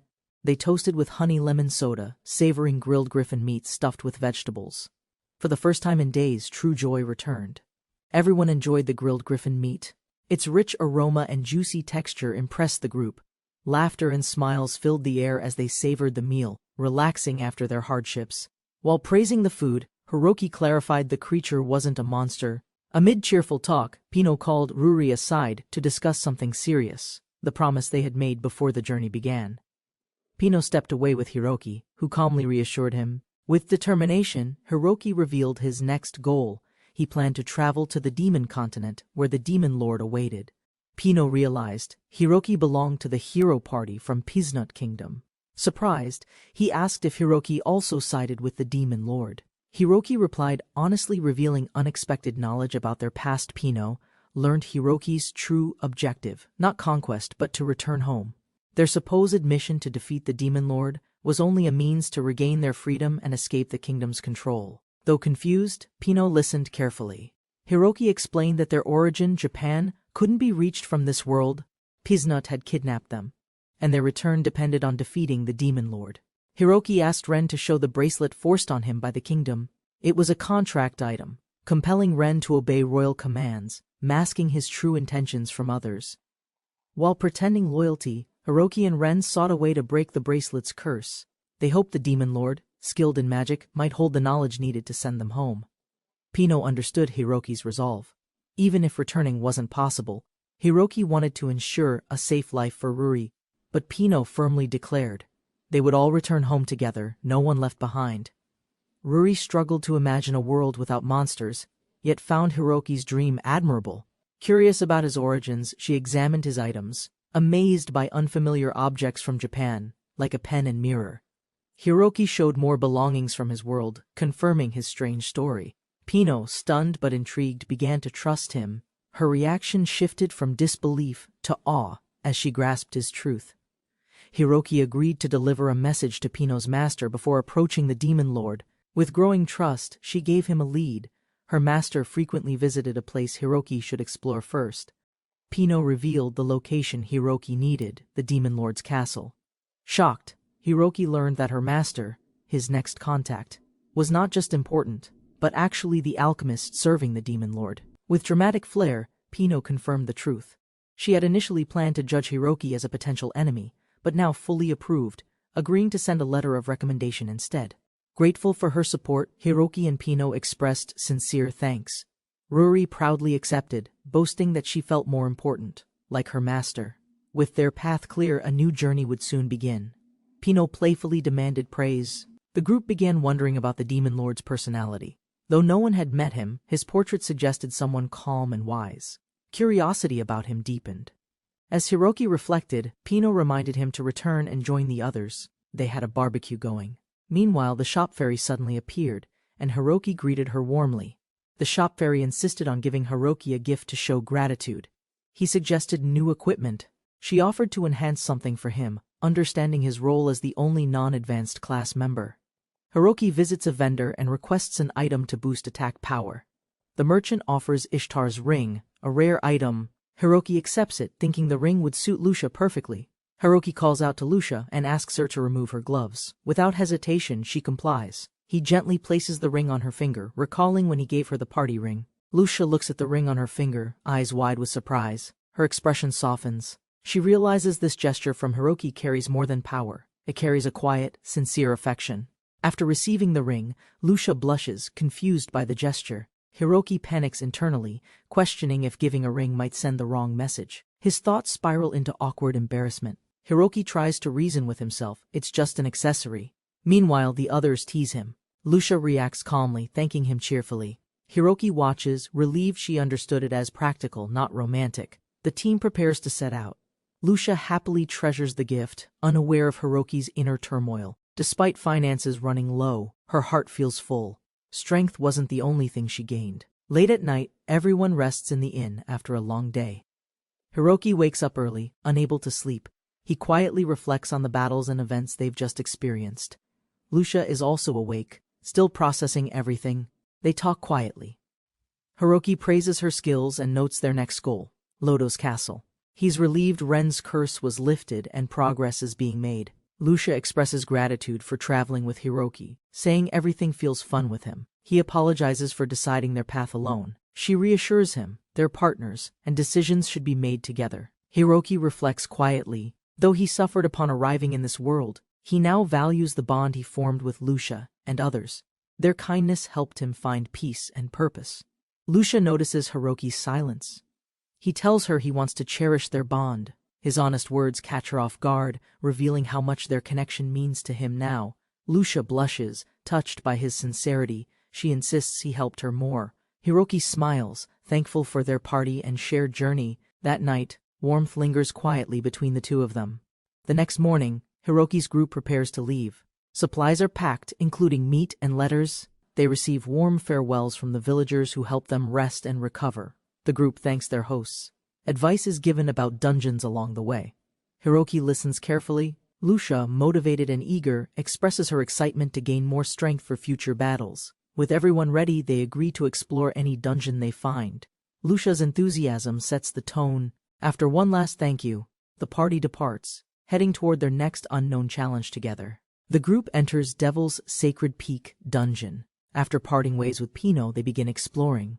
Hiroki reflects on her kindness, while the team prepares for a deeper dive into demon territory. Just as confidence builds, Ruri suggests splitting up again. This surprises Hiroki and Lucia. The group had just reunited, but her sudden request shifts the atmosphere into something uncertain. Ruri explains that staying together could draw suspicion. The Peasant Kingdom may view them as a threat. To protect their cover and progress, splitting up is the only safe choice. Ren and Hiroki agree on their roles. He will draw attention while he gathers intel. Hiroki admits his interest in the Demon Lord, lightening the mood with his honest excitement. Their group reaches the northern town near the Sea of Trees. It's time to part. They exchange quiet goodbyes. The next phase of their journey will be traveled separately. Lucia promises to grow stronger before reuniting with Ruri. The two share a heartfelt embrace, their bond deepened by battle and trust. Though parting, they remain allies in purpose and spirit. Ruri and Lucia exchange last safety reminders, agreeing to contact each other through the Adventurers Guild if needed.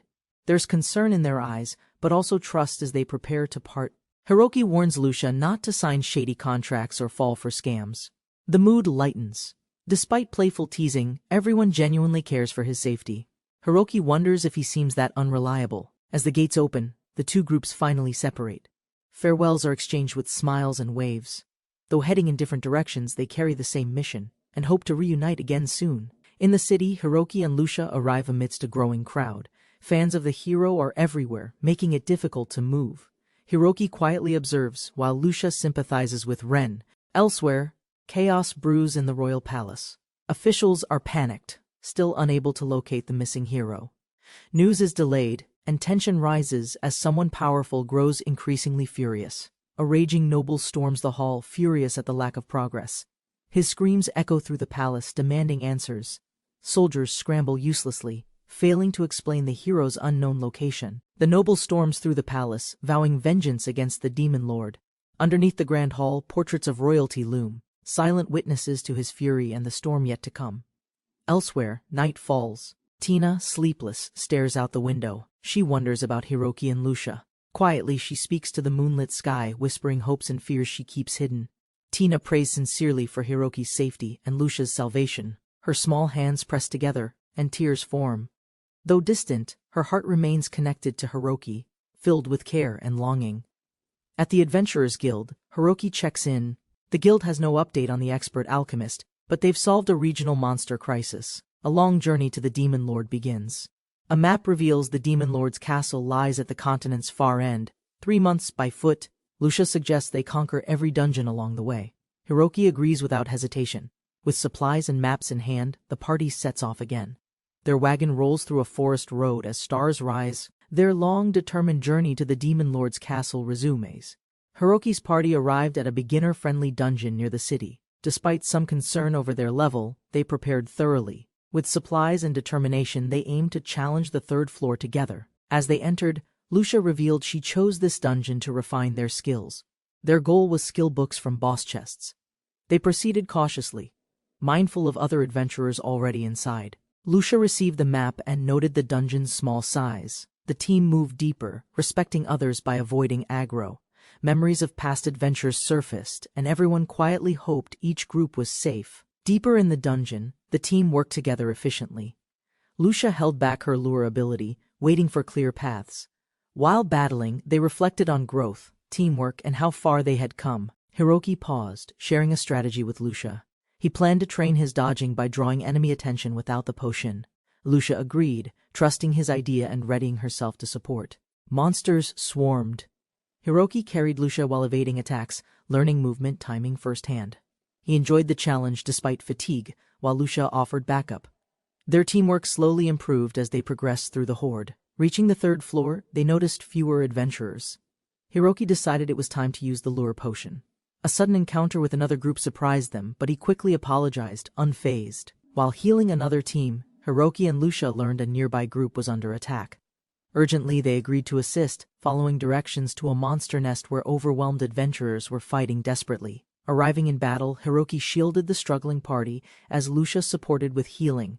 Despite efforts, the enemies overwhelmed them. Coordination was difficult. Hiroki sensed the group was already on the brink. Charging forward alone, Hiroki accidentally lured more monsters to the fight. His sudden appearance shocked the team. The situation worsened as panic spread, but Hiroki remained calm and prepared to act. Hiroki, having taken a monster-attracting potion, charged into the crowd alone. He diverted the enemy horde from the weakened group. His reckless move shocked the others but successfully changed the battle's flow. Monsters swarmed toward Hiroki, but his dodging skills were precise. He shouted support spells while evading, giving Lucia a chance to heal the group. The adventurers began regaining hope amid the chaos. Lucia warned the others to retreat as her next spell would be dangerous. With Hiroki distracting enemies, she prepared an area attack. The rescued adventurers, grateful and stunned, cautiously moved back. Lucia unleashed a barrage of powerful magic arrows toward the monsters chasing Hiroki.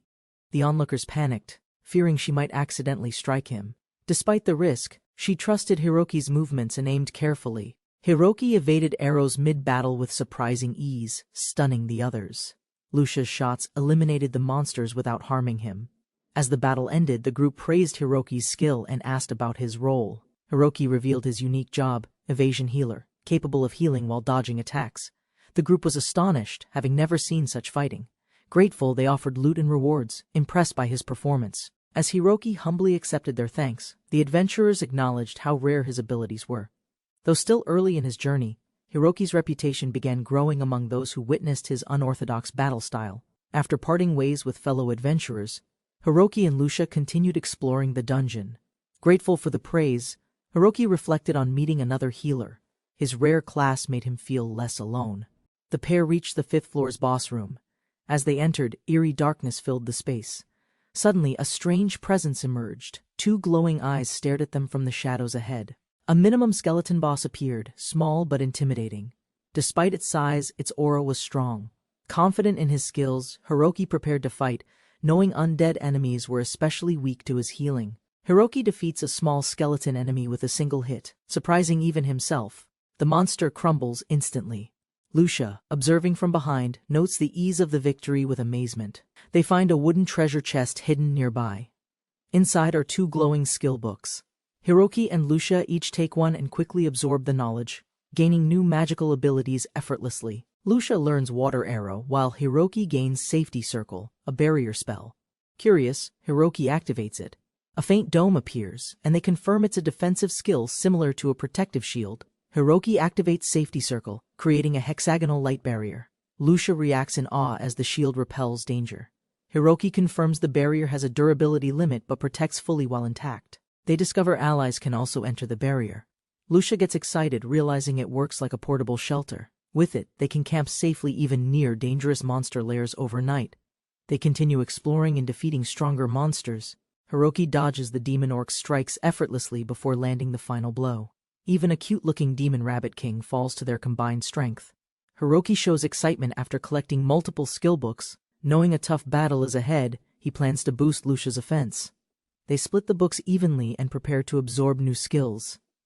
Hiroki acquires Magic Power Search, then encourages Lucia as she begins. She quickly learns Fire Arrow and Earth Arrow. The elemental skills stack with her current magic, increasing her offensive variety. Despite overlapping with her previous spells, Lucia remains focused, activating another Wind Arrow. Hiroki watches in desperation, hoping for a stronger attack buff, urging her with dramatic pleas to gain more power. Lucia learns Enchant Arrow, boosting her attack speed. Hiroki feels slightly disappointed, but they both celebrate. Riding a wagon, they head toward the Demon Lord's castle, excited for the coming battle. Hiroki and his party finally reach the mountain city near the Demon Lord's castle. Despite rumors of danger, the journey seemed manageable. Excitement grew as the castle appeared ahead. They learned the path was guarded by 3 dungeons. The first was doable, the second long, and the third perilous. Most chose safer routes, forming strong parties before venturing in. Faced with the long route, Hiroki considered their options. Pino's impatience made the longest path risky. The final dungeon, known as the hardest, awaited those with no fear or hesitation. The third dungeon overflowed with monsters. 20 or more would appear at once. Hiroki saw danger, but also opportunity. Unlike others, his team was drawn to the chaos, not afraid. Excited, they agreed to face the challenge. The guildmaster admired their resolve. With a mix of curiosity and doubt, she permitted their entry, amused by their confidence and odd synergy. The city gates loomed behind them as they approached the dark cavern. The third dungeon waited ahead, distant and ominous. Without hesitation, they stepped toward its depths, resolve burning quietly. With a brief farewell, they entered the dungeon. Monsters swarmed instantly. Hiroki dodged with ease, while Pino struck back with power. Their training showed. The battle had only just begun. The team advanced quickly, striking with precision. The endless monsters made it ideal for leveling. They moved between floors, growing stronger with every clash, syncing perfectly in rhythm and strategy. By the 9th floor, they felt confident, until light Fenrir's appeared. The atmosphere shifted. The monsters began chanting. Realizing they could cast magic, Hiroki's instincts kicked in. The real trial began now. The light Fenrir's fell one by one. As their final spell vanished, Hiroki's party climbed to the 10th floor. Silence greeted them. No enemies remained. The air felt heavier. They advanced cautiously. The floor was grand, almost regal. It felt untouched. Few had reached this deep. They sensed a shift. Something powerful waited beyond the ornate sealed door ahead. The boss room stood ominous. Hiroki pushed. It resisted. The door groaned. Suddenly something struck. He dodged instinctively, just barely. Whatever waited inside was aware, and had already begun its move. As the door opened, a wave of pressure surged out. Dozens of demon skeletons stood within. Hiroki's party froze for a second. The real boss battle had begun. Surrounded by undead, Hiroki maintained a protective barrier. Limited by skill, he relied on timing. Lucia used fire magic to burn through the waves. They formed a strategy and advanced. The plan worked. Flames spread, thinning the horde. Confidence grew. They moved swiftly, combining spells and support. Momentum was on their side, until an unseen strike sent Lucia crashing to the ground. Hiroki turned in shock, rushing toward Lucia's fallen form. Panic built as she lay motionless. The battle's pace halted. In that instant, his focus narrowed to only one goal: protect her. Lucia collapsed mid-battle, her body limp from drained magic. Her companion quickly assessed her condition, confirming the cause: total magic exhaustion. Time was critical, yet enemies still surrounded them from every direction. He gently laid her in a safe corner, recalling advice from a mentor. Though worried, he steeled himself, stepping back into danger to eliminate the last threats and buy her time. Lucia awoke confused, the weight of fatigue fading. Realizing her mistake, she apologized sincerely. Her companion simply asked how she felt, relieved she was safe. She promised to manage her strength better. Lucia promised to be more careful, and he smiled, relieved. He reminded himself to always monitor her condition. With her magic recovered, they prepared for what lay deeper in the ruins. He used a skill to check her magic, revealing complex stats. She was amazed by his readings. Despite their differences, he reassured her. Different roles didn't require matching magical gauges or power. Grateful, Lucia thanked him for handling the monsters. Together they moved forward, curiosity growing. As they entered a large chamber, they stopped in awe. Something important clearly awaited them inside. The luxurious chamber held a large treasure chest. Cautiously, they opened it, finding an ornate book inside. The craftsmanship stood out. This was no ordinary reward, but something far more significant. The book's cover held a glowing gem. Inside, ancient text and imagery suggested forgotten knowledge.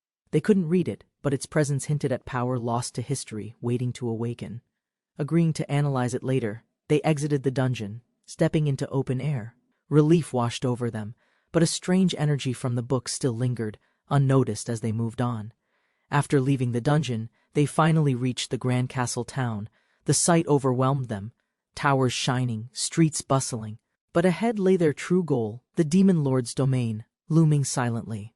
Far away, a veteran healer watched their progress quietly. She sensed potential in the young party. Though unsure of their fate, she remained curious, hopeful they might surpass even her expectations. Hiroki stared skyward as massive wyverns descended upon the city.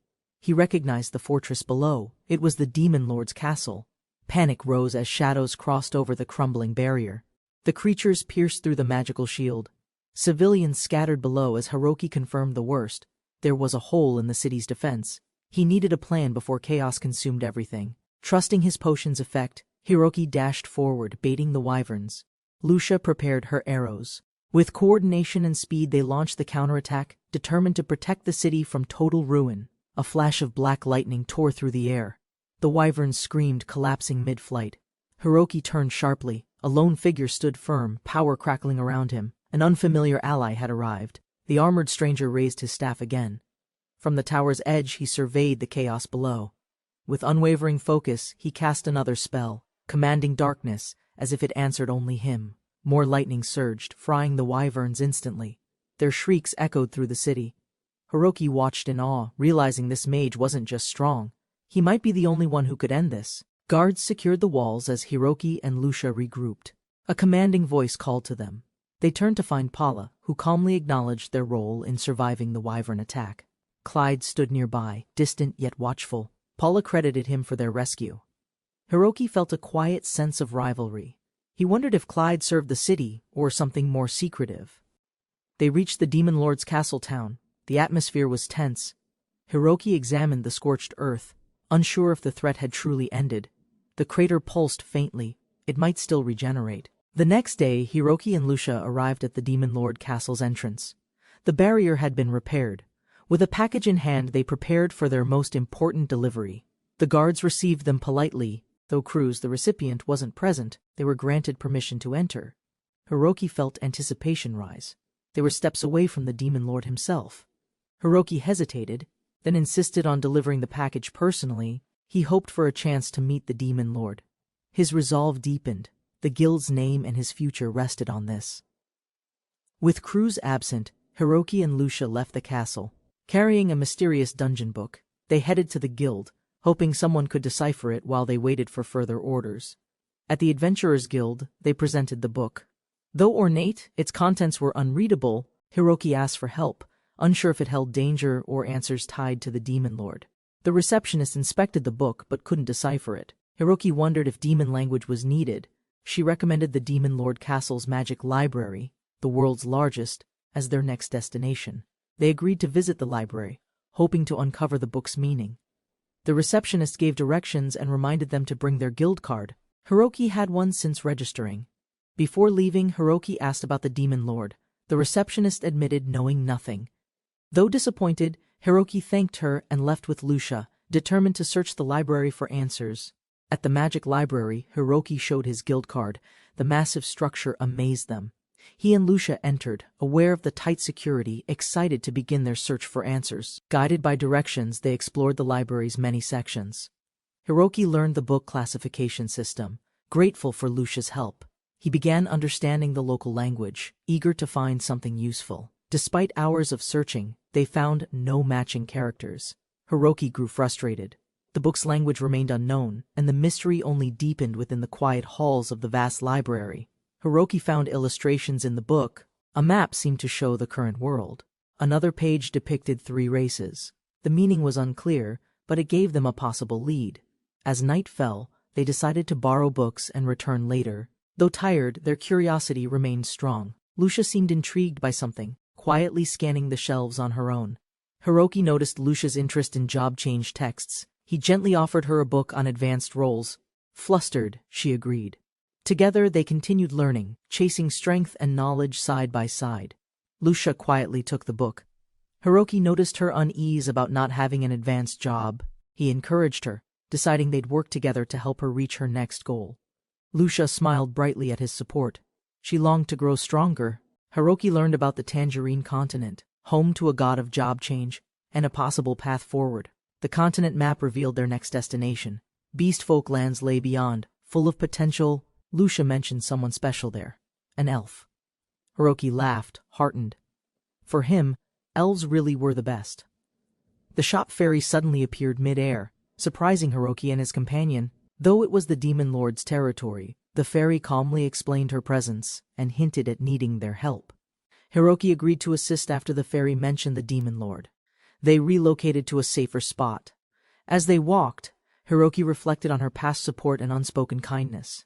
Arriving at the Demon Lord's castle without resistance shocked Hiroki. The fairy was welcomed warmly, revealing her ties inside. Hiroki realized how deeply she was connected to this world. Hiroki and his group stepped into the Grand Demon Lord's castle, uncertain but determined. The hall echoed with silence. Lucia felt tense. A mysterious figure guided them to the upper floor. The hooded guide led them into a room for tea. Hiroki listened carefully.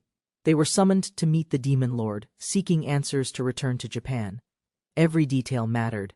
They learned the previous Demon Lord had died, replaced by a reclusive heir. The new Demon Lord stayed hidden in the tower, appearing only for formal duties since childhood. Hiroki was surprised to learn the Demon Lord was a shut-in since birth. The guide requested Hiroki convince him to accept the throne, as he never completed the formal ceremony.